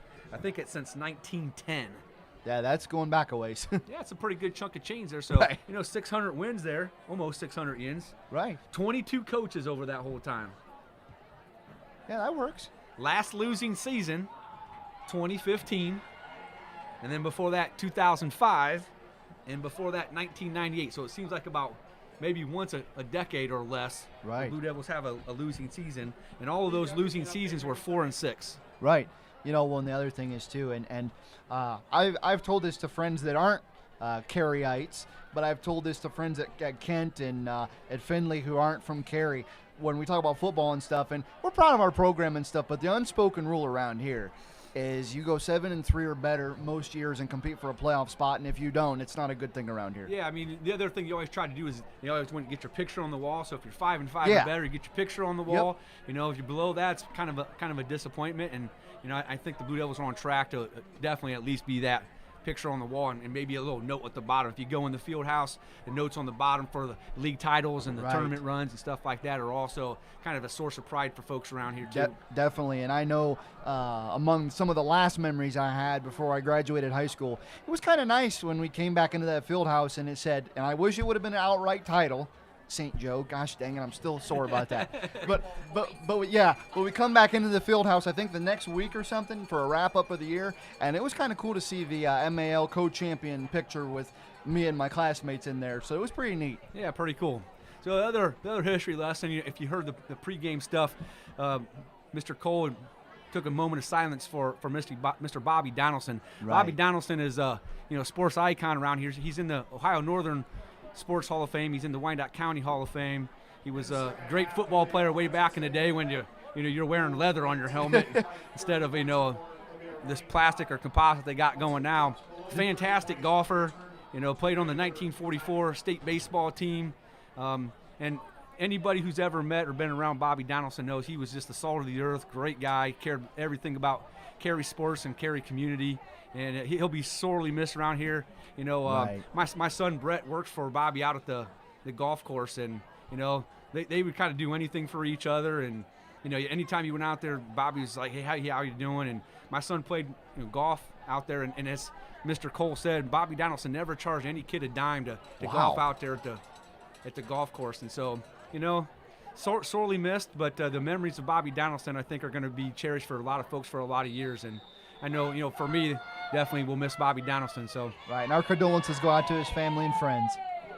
Strangely enough, I think he was in the class of 44, so we scored 44 points in that first half. Well, there we go. That's a Bryce sign from Conti him. coming right. He's going to go all the way across the field, see if he can get the corner. Makes a little move. No one really touches him. Gets a little wiggly there, and I think he's run out of bounds, but I don't think anybody touched him. Isaac Banks ran him out of bounds there. Oh, yeah, and Bobby Donaldson's granddaughter, Erin, was the 20-year homecoming queen tonight. Right. So yeah, I had a nice conversation with Erin. She was a student of mine way back in the day. She used to have some battles with a couple of the guys in class about stuff, and she's a fine young woman and is raising a good family here, and she's doing some nice things. Said she's going back to school and works in the nursing field. Good for doing some her. good things. So Bobby Donaldson definitely be proud of her. So the Blue Devils coming out on offense. Got is that Kemmerly? Kemmerly gonna get the ball maybe? Yeah, Kemmerly gets the ball in a short gain there. I'll tell you what, though, Klaus with that block, he just drove his guy back about 5-10 yards. Yeah, Coach Steen always coaches those offensive linemen to block until you hear a whistle. And I think we had two offensive linemen driving their guys across the other side of the field. So that'll make Coach Steen proud. So second down at about 7 now for the Blue Devils. Ball sits now on the 38-yard line or so. Clock winding. Of course, again, remember, we're in that score differential rule, so we'll be running clock for the second half. Won't stop on an incomplete, won't stop on an out of bounds like it typically would. Jordan Vallejo is going to get the pitch, and Lonsway's going to run out there and block for him. Oh. Careful, kid. Quite impressive there for Derek Lonsway. He pitched it and then sprinted out in front of it and got a couple blocks in. I was just going to say, and another Browns-Steelers reference, we don't need Lonsway pulling a Baker Mayfield and smashing a defensive player. We need this kid for later in the year. Man, if I saw Baker Mayfield there, I just hope the Steelers got to run him over on October 31st. You kidding? He'd probably truck him. That's going to be Halloween day, that game, Lucas, so. It's going to be a nightmare for Big Ben and his boys. Count on it. You trash talking. This is worse than when I get in class from my Browns fans in class. Well, you'll get it doubly then from me and from them. So Kemmerly, Vallejo, and Rickle behind Lonsway with stacked tight ends here. Going to challenge the Redmen right away. Rickle's got it with a little bit of room. Oh, that's beautiful. He's going to kick it go, overdrive baby, go! here. see if he can get around that corner. Tripped up. Eddie Dagger caught him. Number 8, Eddie Dagger ran him down, but that would have been a Rickle touchdown if he hadn't. So nice big gain there for the Blue Devils. Clock continues to run. Reese won't have much to do in this second half because that clock is going to continue to run. 9:30 left. Blue Devils knocking on the door now at the 15-yard line.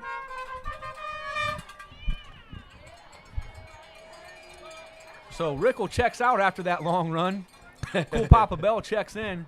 Maybe he's hoping to get his hands on the ball now. Right. We got Summit in the backfield in front of Vallejo. Bell and Conti off to the left. And the ever-dangerous E.J. Bowes, that's who they're going to hit here. Oh, just ricocheted off his hands there. Coverage on the play by number 2, Joe Ragger. But again, clock continues to wind even though it's incomplete. 8:50 left in this third quarter.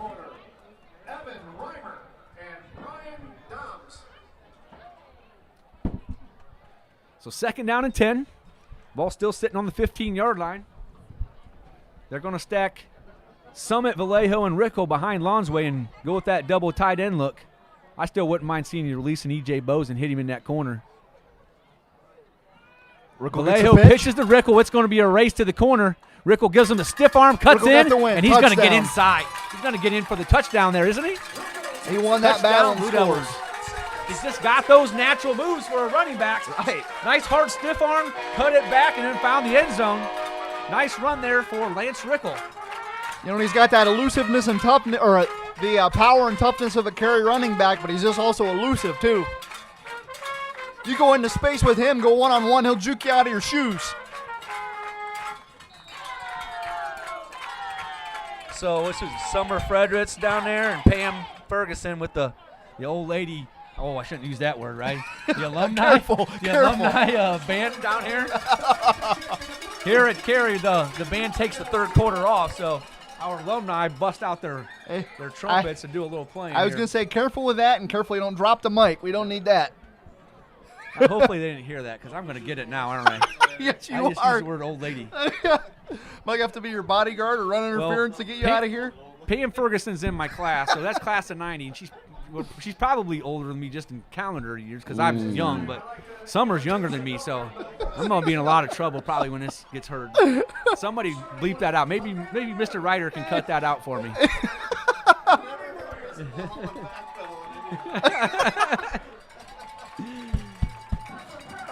While we're mentioning it, Mr. Ryder does a heck of a job for us up here. Man, at Carey High School, he's the all-purpose Bob of everything around Carey High School, and he's been responsible for all the technology stuff we got going on here. I think, Mr. Ryder, did you guys get a win this week in your your esports win against the New Wriggle folks this week? Right. You got a cool esports team now. But for those of you at home, you have no idea how fun it is to be up here, and we got a first-class crew and Mo and Nick Ryder and Angie and Cole Phillips and everybody up here. It's a blast. Yeah, what are we gonna do next week? We got Upper.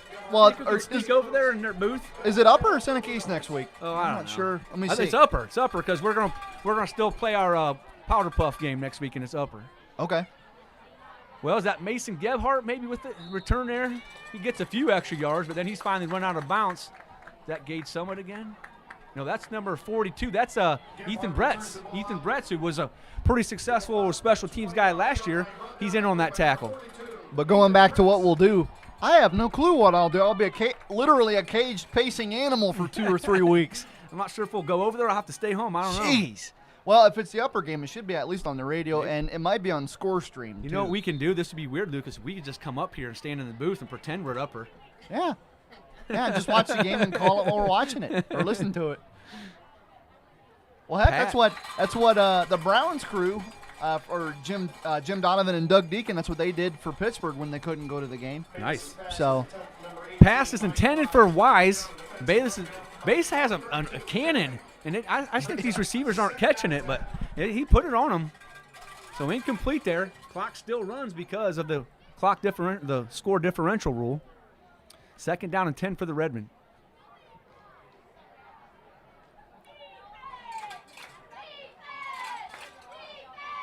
Well, rush 3.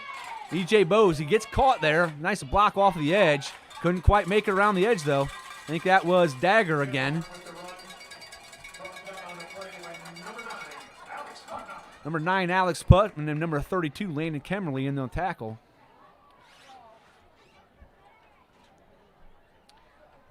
Alex and Nick Putnam, they're twins. They come from good pedigree. You know, their dad was All-State. He was Player of the Year, Defensive Player of the Year back in the day. Cool. Aaron Putnam. I say we got some good athletic genes in the family. If they play like he did, that's a heck of a player. I remember the playoff game against Smithville. He single-handedly blocked a field goal or extra point, something like that. He was a big factor in that game. Oh, Carey played Smithville back in the day, huh? Smithville won the one tournament run. Wow. I say I've got my best friend Tony. He actually is from Smithville, so he's a Smithies The fan. Smithies, right? Smithies. The Smithies. Yeah, like Blacksmith or Is something like that. That's not where they make jelly, is it? No, you're thinking Orville. Orville, yes. Yeah, that's Smithville, the- Orville, whatever. Yeah, I say Smithville's the Smithies. Somebody in and Smithville then, probably and makes then, jelly. Well, then Orville is It's where just not they have Smuckers, that. right? It is Smuckers in Orville, Yeah, yeah. but not in Smithville. No. Man, this is a comedy routine going on right now. Oh, he skyhooked that Juicy- one. No, that was Trenton Stahl was in there. Kind of ran into the punter a little bit, but not enough to get a penalty. Number 60 is going to down it. But yep, I've Number always. 60 is Gabe Higginbotham. You're talking about Smithville and Orville and places like that. My good friend Tony Snyder, shout out to him. He's been my best friend for about a decade. I met him at college, and we just always chat sports. I told him, I said, I hope to God there's never a Smithville versus Carey playoff game, or there'd have to be a referee separating us. It'd be bad. That was a pretty good ball team back in the day. If that's the same year, I think maybe we beat Woodmore that I year, think, yeah. and then Smithville, and then who did we run into? I have to start thinking on that Was one. that the semifinal year, or? No, I think that was the year before. Because I know Versailles was who beat us, I think, that year. And So they won first the and whole 10 thing. Blue Devils. We got, is this Carter Smiley? Carter Smiley in the ball game for the Blue man. Devils. He's a sophomore. Carter Smiley's old man was a good ball player back in the day. Danny Smiley and his brothers both played. Logan Smiley and Caden Smiley. Caden just graduated last year. But Carter's a pretty athletic young man. He's going to get some shots at playing quarterback on Friday night under the lights here. Yep. Got some replacements on the offensive line there, too. See Mr. Fraley. Who else do I recognize? Niederkor's in the backfield. That's Cooper Broadman. Nope, number 14. Who we got there? This is off the 14. Oh, That's Connor Norton, Connor right? Norton, Number 14, Connor Norton. He's tackled by number 81, Jackson. Grady Jackson with the tackle. So we're going to have to bust out our other roster now, Lucas. Right. I'm going to start digging right now. Little gain there. Third down at about 6 or 7 now for the Blue Devils. That brings up a 3rd down and 6 at the Redmond 49-yard line. Stacking behind Smiley. We're going to get it off to the last guy through. That's Braden number Frederick. 2. Braden Frederick, the senior, getting a chance to get in the ball game.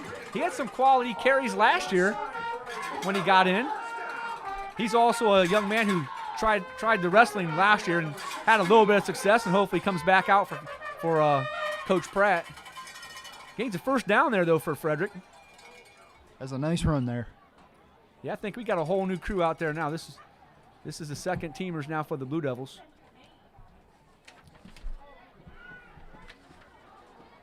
Number 16 this time. That's Austin Niederkor.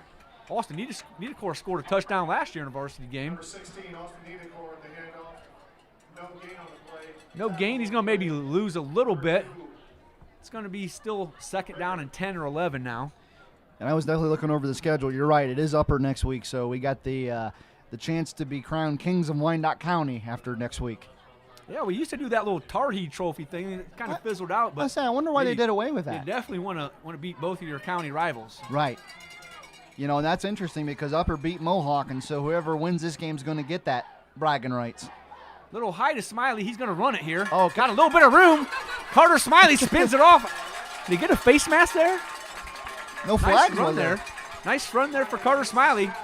He's got some wheels, doesn't he, Lucas? Yes, he does. He hit that hole, just tuck and run. But I thought there was a face mask there, but no flag. First down, Smiley. Blue Devils are knocking at the door again. 51-0 with 2:40 left. Like we said, you get in as a second teamer on a Friday night, you want to start hitting some people and get some stuff going here. And You're just hungry. these guys are hungry. You got to feel for Bucyrus a little bit. They got to be exhausted. And Norton tired comes and in ready to go motion. home. Smiley's going to hand it off to Niedercore. That's Dylan Ellis, number 15, Dylan Ellis. Got a bit of a rugby scrum. Ellis going is a right there. junior. Ellis with the handoff, gain of about 2 or 3. Bunch of fine athletes here. Number 8, Dagger, and number 16, Banks. So gain of about 4, second down and 6 now for the Blue Devils. Ball now inside the 25-yard line. 2 minutes left in this third quarter. If you're just joining us, running clock here again with the score differential rule in effect. Receivers off to the left and the right. Got Niedercore in the backfield with Smiley. No, that's Ellis again, sorry. Pass falls incomplete there for Smiley. Third down and 6. Yeah, third down and 6 now. So nice to see some of the players we don't typically get a chance to see, Lucas. Yeah, I mean, and you've gotten to this point. Your starters have earned it. They've really controlled this game, and now they can rest up for upper next week and have your younger guys, get some experience, and it's only going to help them coming up. And hopefully, we continue to have some good football teams in the future. And it's moments like this that can start building that. 100%. The other goal you like to keep on with this game is keep that 0 on the other side of the scoreboard. Right. I think when you get to this point where you're winning by so much, it's almost a personal thing for the defense. They do not want to be scored on. So Ellis with the carry now. He spins off a little bit. Linemen keep blocking. He's going to get a few yards there, maybe. It's going to bring up a fourth down, though. So is Cool Papa going to get a kick a field goal here, Lucas? I don't know. He might. He's trotting out onto the trotting field. him out right here. Okay, so now you got to bust out your math skills, Lucas. We're on the, 25? We had 17. That's about a 42-yarder. Yep. Man, oh, no. Oh, yeah, here we go. Come on, Anthony. Nice little shot Come on, here Cool for Papa. the All-State kicker to get a chance to kick a long one here. Let's go, Cool Papa. Block for him, fellas. It's down. It's up. Up and it's close. Oh. He's going to return that. You got to play defense now. Big hit. Did they ever. Nice hit. He took a licking on That's that one. Isaac Carmen, number 49, Isaac Carmen with the tackle. He'll be giving me gruff about that one, too. Good night. Jeez. Man, he was giving me all kinds of crap today, Lucas. What was he saying? Or what were you? First question I got to ask is, what did you do to instigate it first? Isaac is the instigator with me. I do not instigate with Isaac. Well, and I should take that back. I do sometimes. But he's talking about going to the dance and wants to see if I got dancing skills and all that kind of stuff. I'm like, Yeah. Come on. I should actually bust out the dancing skills because I'm not too bad. But Just don't start breakdancing on your head. We don't need you getting hurt. if my wife's not there, I might actually get a dance this time. So the field goal falls just short. He maybe needed a couple 3 yards there to make that successful. Yeah, but he was close. What the heck? Give it a shot there, and 40-yard field goal would be nice on the resume. But You do know if he'd have hit that, I'd have broke out a Phil Dawson reference for you. So is that the guy who pitched for the Atlanta Braves? Oh no, who was that? the Phil Cleveland Browns Who? kicker. The Cleveland Browns Oh. kicker who's Mr. Automatic. I think Good one old number year- 4. One year they were so bad he was the MVP of the team. Well, no. Do I have that stat right? Well, kinda. One year they were so bad they franchise tagged him. Franchise tag the kicker, Yes. Yeah. and your only All-Pro was a kicker, Right. and your MVP for the year was a kicker. Phil Dawson. Yeah. That's a bad year. Yeah. Well, we get to the end of the third quarter, folks. Again, that running clock's going to make this a quick night. 51-0 Blue Devils. We'll switch ends of the field.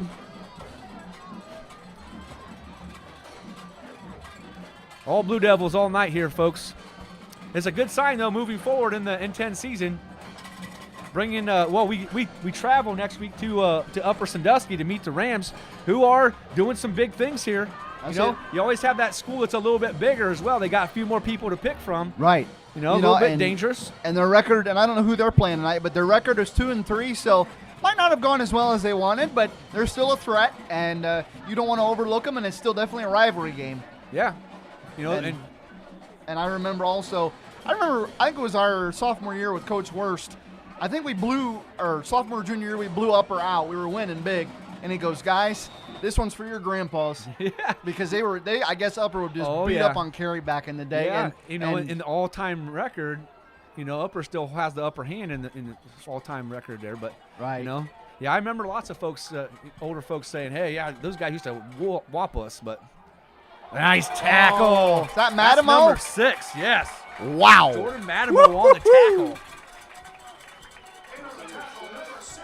You got to think Yeah. he's been out for a couple games coming into this, so Yeah. he's probably hungry to get in there and get some action. And I think that's a kid they wouldn't mind seeing some more playing time beyond just the end of the game duties. He's an Right. athletic kid. I think he long jumps like 20 feet, something crazy like that. Wow. So athletic kid. So, but no, you're talking about the upper Rams, and Coach Wirtz basically said that was a PG version, but he said some other stuff I can't say on here. But he motivated us, that's for sure. Shout out to Coach. Pass is complete to number 13.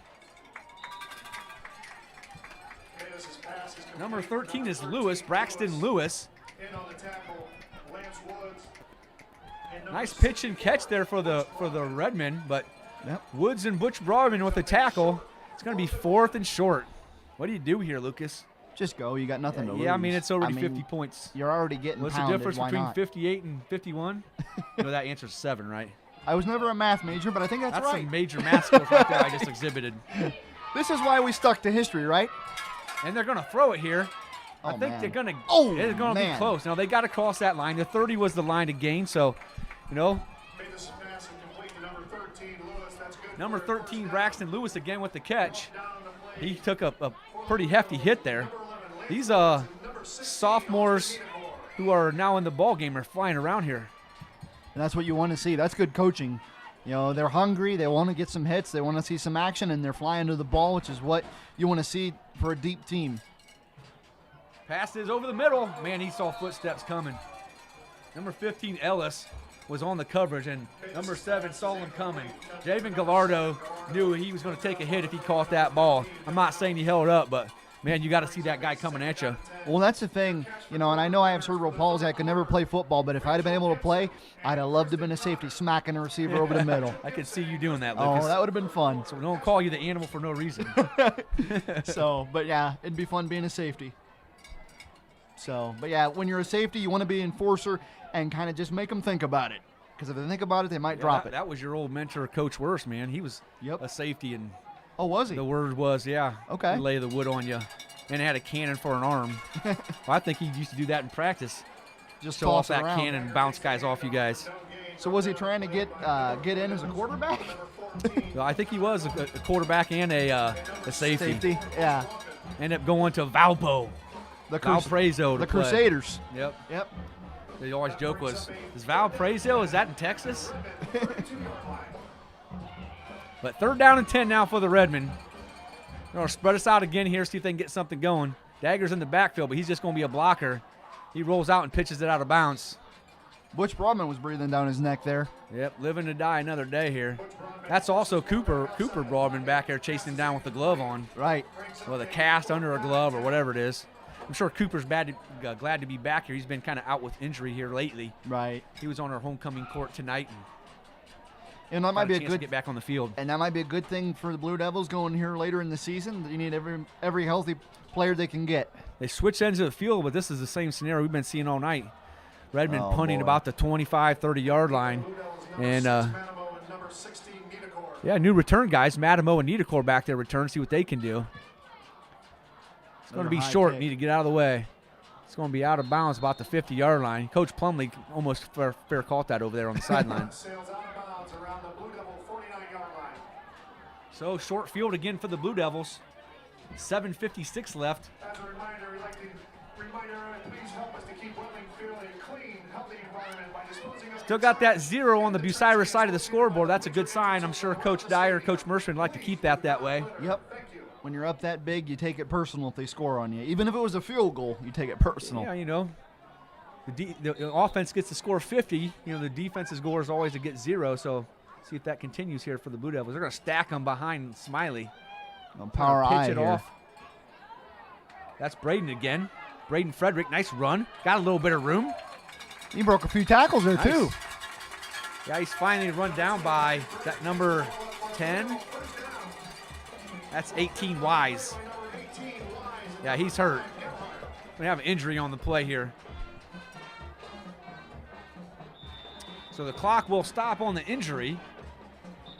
Wise went down. I'm not sure if that's an ankle or a cramp or something, but he just knew he couldn't make it to the sideline, so took a knee there. But so the Blue Devils will get a chance to regroup here.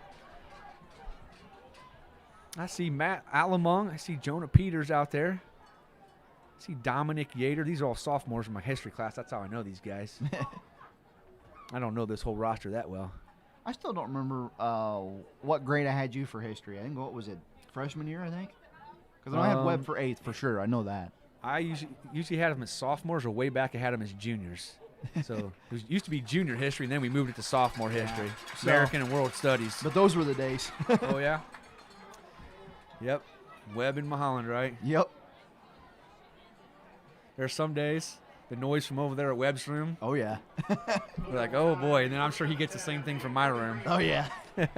What's Mr. Webb doing today? But no, I just remember I had you guys for history and then Asher for human conflict and war when I was a sophomore. Nice. So, but Clock goes back to winding. 7 minutes and 16 seconds left in this ball game. I just hope the kids that are young that are in here are enjoying this time while it lasts, because it goes by Carter quick. Smiley drops back to pass. He's going to roll out to his right, being chased. He's got a guy open Nice over pass. the middle. That's a beautiful pass. Who's that one? Number 23. Is that Dominic Yater? That is Dominic 23, Yater. Dominic Yater. He's a sophomore. He'll be excited about that come Monday in class. Oh, yeah. So first down for the Blue Devils. Moving again here with the backups in the lineup.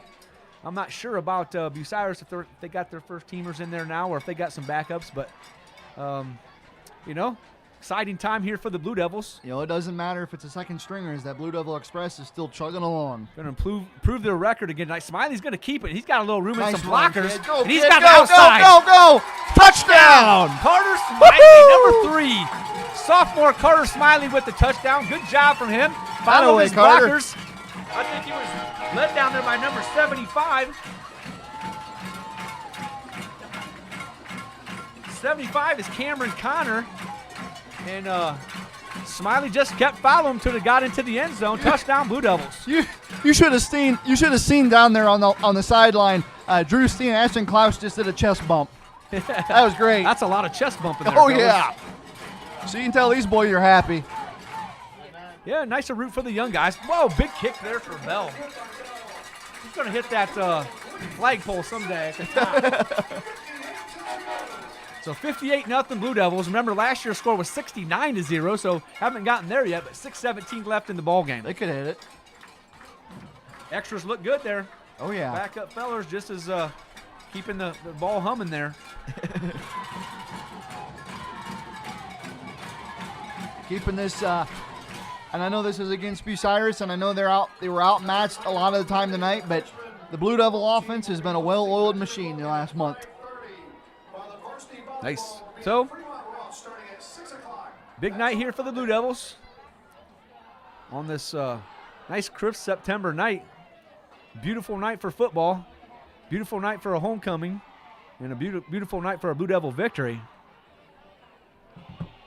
The only bad news is, like I said, we got a couple weeks off, and I don't know what to do with it. I got to find something to keep Is it my 1 sanity. week off or 2? That's 2 weeks off because we got Upper and then Seneca East. They're both on the road, Man, and I'm then going to go through withdrawals. I'm telling you, that's what I've been trying to prepare for. At least I won't have any homework, though. I've been doing homework all week and running that homecoming. I was like, man, I was running myself ragged. But no, hopefully the Blue Devils can keep winning here. They got Upper next week, which if they play like they did tonight, they should win that one. And then Seneca East on the road's a big one.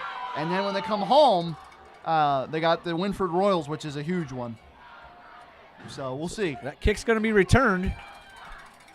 Got a little bit of room there on the right side. That's number 13. That's Braxton Lewis. Oh, no. Is he going to get... Cool Papa said no way.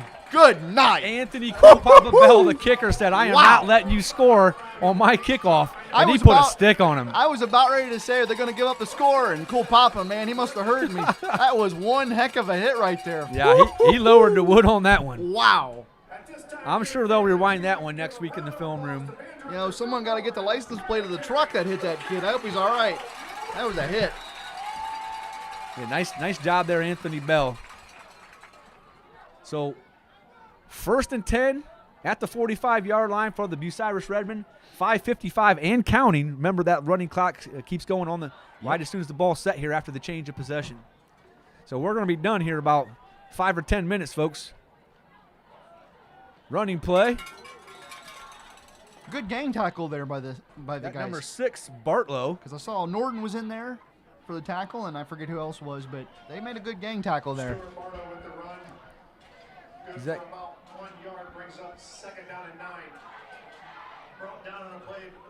by 2nd down and 9. Nick Putnam checks in, Gain 7. and Lance Woods checks out. So senior Lance Woods checks out of the ball game. Had a nice homecoming attendant night.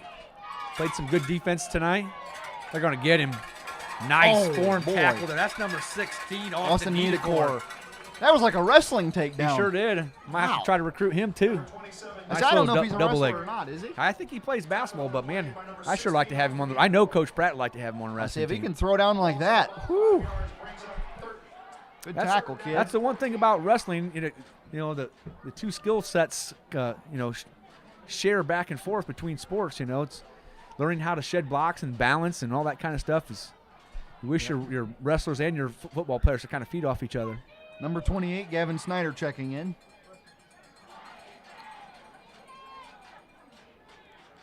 Pitches it out there, nothing doing. The Blue Devils are all over this. Yeah, they've got this one They're set. swarming now. They've got the edge set. That That's was textbook. 42, Ethan Bretts, with a nice tackle there for loss. Stuart Barlow with the carry, brought down a play by number 42, Ethan Bretts. I kind of bet that if Ethan Bretts' grandpa, Lee Mathias, isn't here tonight watching, he's probably at home. So big shout out to Lee Mathias. Right. Up a 4th down and 14. Back 8 for the Blue Devils. I would say if you're a Careyite anywhere, you're pretty happy with this one. So Wise back to punt. Back deep to return, Madamo and Niedekor. Late. Yeah, he broke the huddle and went out of the game. So that's a legal substitution. I'm sure Coach Mershman said, just leave it there. Let's get this thing over with. Not worth the 5 yards and the time spent on it. No. Penalty beyond the rim, maybe a 5-yard penalty. 3:47 left. Repeat 4th down. Clock's going to start ticking here right away. 3:45 and counting. Wise to punt. I think I would let this play clock run down to 0 and then kick it. You know, Mo, I'm thinking about that idea that you had for next week. Maybe we should come up here in the booth and act like we're calling the game. Just find a way to put it up somewhere where we can call it. Although I know that's a lot of work for Nick Ryder and the guys up here. So again, spectacular field position for the Blue Devils. 46-yard line. 3:25 left. Those hungry backup players are going to come in and see if they can get 60. Again, and you can't hold back these young kids once you get in the ball game. No. No, I mean, well, they're standing on the sideline most of the time, and you always tell them to stay up and stay energetic, and they're just doing what the guys tell them to do. Exactly. So, if you're not energetic on a Friday night in Carey, I don't know what to tell you. You never know when you're going to get called in the ball game for real. Yep, when your number's If an called. injury. So Smiley rolls out. He's got a guy open. going deep. That's number 2. Braden Frederick. Braden Frederick just overthrew He just him a little overthrew bit him. there. That's a nice looking arm there from Carter Smiley. That was a nice toss, even if it was an incomplete pass. I mean, he let that go about the 40, and it got down to the 10. And he was rolling to his left there. So too bad he couldn't connect on that one. That would have been a kind of exciting play there for the sophomore Carter Smiley. That would have been beautiful. So 2:42 and ticking. Again, even on the incomplete pass, the clock continues to run. 2nd down and 10 for the Blue Devils. Smiley in the backfield. He's going to hand it off. He got a bunch of room there. Number 15, Dylan Ellis. He's going to get about 8 or 9 yards there. 3rd down and about 2 with 2:22 left. Austin Niedekor checks out. Braden Frederick back in. 3rd down and short. Smiley under center this time. 3 guys behind him, stacked with the tight ends. Got the He's going power to go eye. to the second guy through. Who is this one now? Ellis. Number 15, Ellis. He's going to get the 1st down, but the clock's going to keep running. Get a little greedy now, Lucas. Like to see one of these young kids score. Well, heck, just have Smiley take another shot. Yep. Have Smiley just take another shot. He's already shown he can throw it. He's got an arm, so. And, there's a couple electric guys out there, Nita Court, Nellis, and Matamo. Those guys, they can move. You give them a little bit of space, and you might see another score here. This one's going to go to Nita Court. Trying Not to find gonna the quite corner. Make the corner. Number 16, Austin Nita Court, is going to have a first down, though. And now we approach 1 minute left in the game.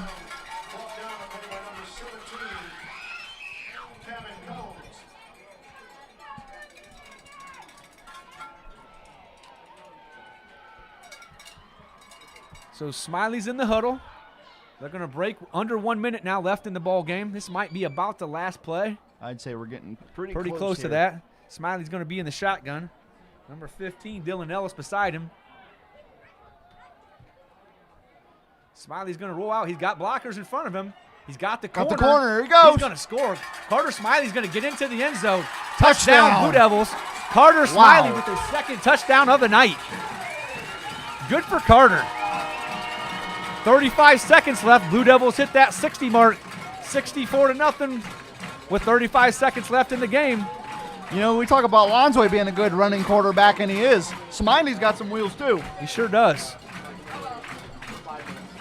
It's a great sign for the future of Carey football. Right. Hey, we got former homecoming queen Addiston Likens up here in the booth. It's royalty. How's it going, Addiston? She's still running at the Ohio Wesleyan. One of the good people. 65-0. Wow.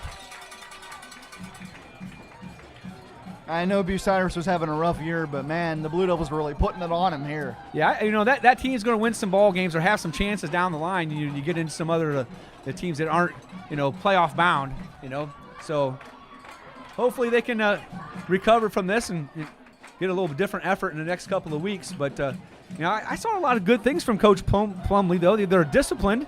They're doing some things. They just need to get some size and, get some experience and get the ball, keep it going in the right direction.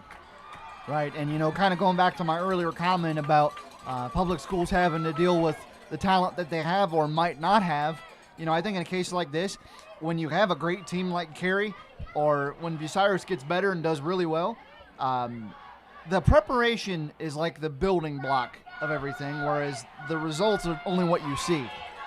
And so with Plumlee and the Redmen, they put in the preparation and they get some luck with some more players coming in and maybe better experienced players the next season. Who knows? Yeah, I think a lot of it is consistency. You believe in the message, and are you going to work toward the same goal? And if you're changing quarterbacks or you're changing coaches all the time, you can't get your feet under you. It's right. Your Brownies went through that a little bit. You got to give those guys a chance. You can't hire a guy and fire him in week 10 and exactly have three coaches in 3 years. That stuff doesn't get you going in the right direction. Right. But and I was actually just going to respond to that before you said the Browns, but to use a Browns reference, that's exactly what Baker and the guys have went through, especially Baker, because he had 3 coaches in now his 4th season. And he's now just starting to turn into a better quarterback and the quarterback we hoped he could be for the Browns, and you're finally seeing that stability. So they're winding it here. The 25-second clock is off. They don't have to run a play here. No. You feel like maybe they'll go ahead and try one, but I think I'd just let get it in the bus and go home now. Right, just go home and rest. They don't even have all the pieces on the field, so they're not going to get a playoff here. It's 5 seconds left in the game, so they're not going to get a playoff. That's a wrap, ladies and gentlemen. Oh, they got one off. Oh, and a sack and a fumble. This might be he could have scooped and scored it there. Oh, boy. I think Coach Dyer wanted to see the guys get a scoop and score, but probably shouldn't even have snapped that. Going to take another negative play on the play. And, if your guy – he had 3 guys there, though. If they would have scooped it, they could have walked in the end zone. That could have been a scoop and score. Yeah, you're right. And that would have been fun, but, at that point, I don't know. Let's just go home and just relax. Game over, 65-0 Blue Devils. The next week, show goes on the road. We don't get to go on the road, but The Blue Devils are going to go across county to Upper Sandusky to take on the Rammies.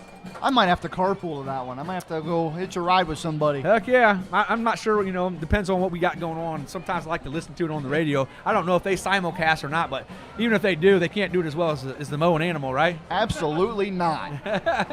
When we got into this last year at the Bucyrus game, I was just trying to do the best I could and balance things with you and kind of go back and forth. But now, I will say it, nobody in this area does it better than us. Yeah, we had a lot of fun. So, and I got a new saying. Anyone could argue, but they'd be wrong. That sounds like something my wife would say. You can argue, but you're wrong. Yeah, I think I've heard that before. But no, this has been a blast, folks. Thanks for tuning in. So on the homecoming night, we crowned Brady Penwell as our homecoming king and Sarah Reinhardt as our homecoming queen. And the Blue Devils don't disappoint. 65-0 is the final score here. We're going to sign off from Carey and hope to see you in a couple weeks here and back at C.D. Wentling Field when we take on, who is the home game? Buckeye Central. Oh, no, it's Winford. Winford. Ooh, that'd be an interesting game. So yeah, because I think they got Upper next, Seneca East next. Those are both on the road, and then you got Winford. we finish at Buckeye Central. Buckeye Central, yep. So gonna have to be the road warriors here the next couple of weeks, but they can do it. I feel like that Winford game has kind of become a little bit of a rivalry with us and within the league. They've had some really solid teams the last bunch of years, and we've had lucky enough to knock them off a couple of times. I remember the game over there, playoff game over there.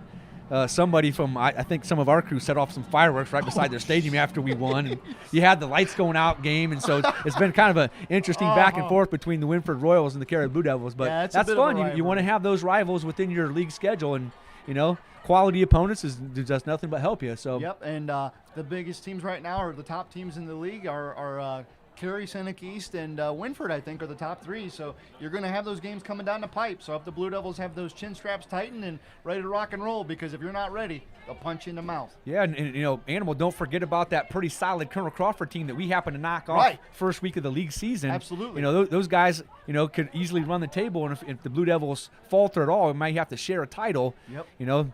So nothing's locked up yet, of course, for the Blue Devils, but we take the right step in the right direction. I can still controlling our own destiny. Beautiful place to be. All right, so we're going to sign off from C.D. Wentling Field for Animal, Lucas Wickheiser. I'm Eric Mahalan, and behind the scenes there, Nick Ryder. We'll see you next time. Go Blue Devils, and happy homecoming, everybody. See you later.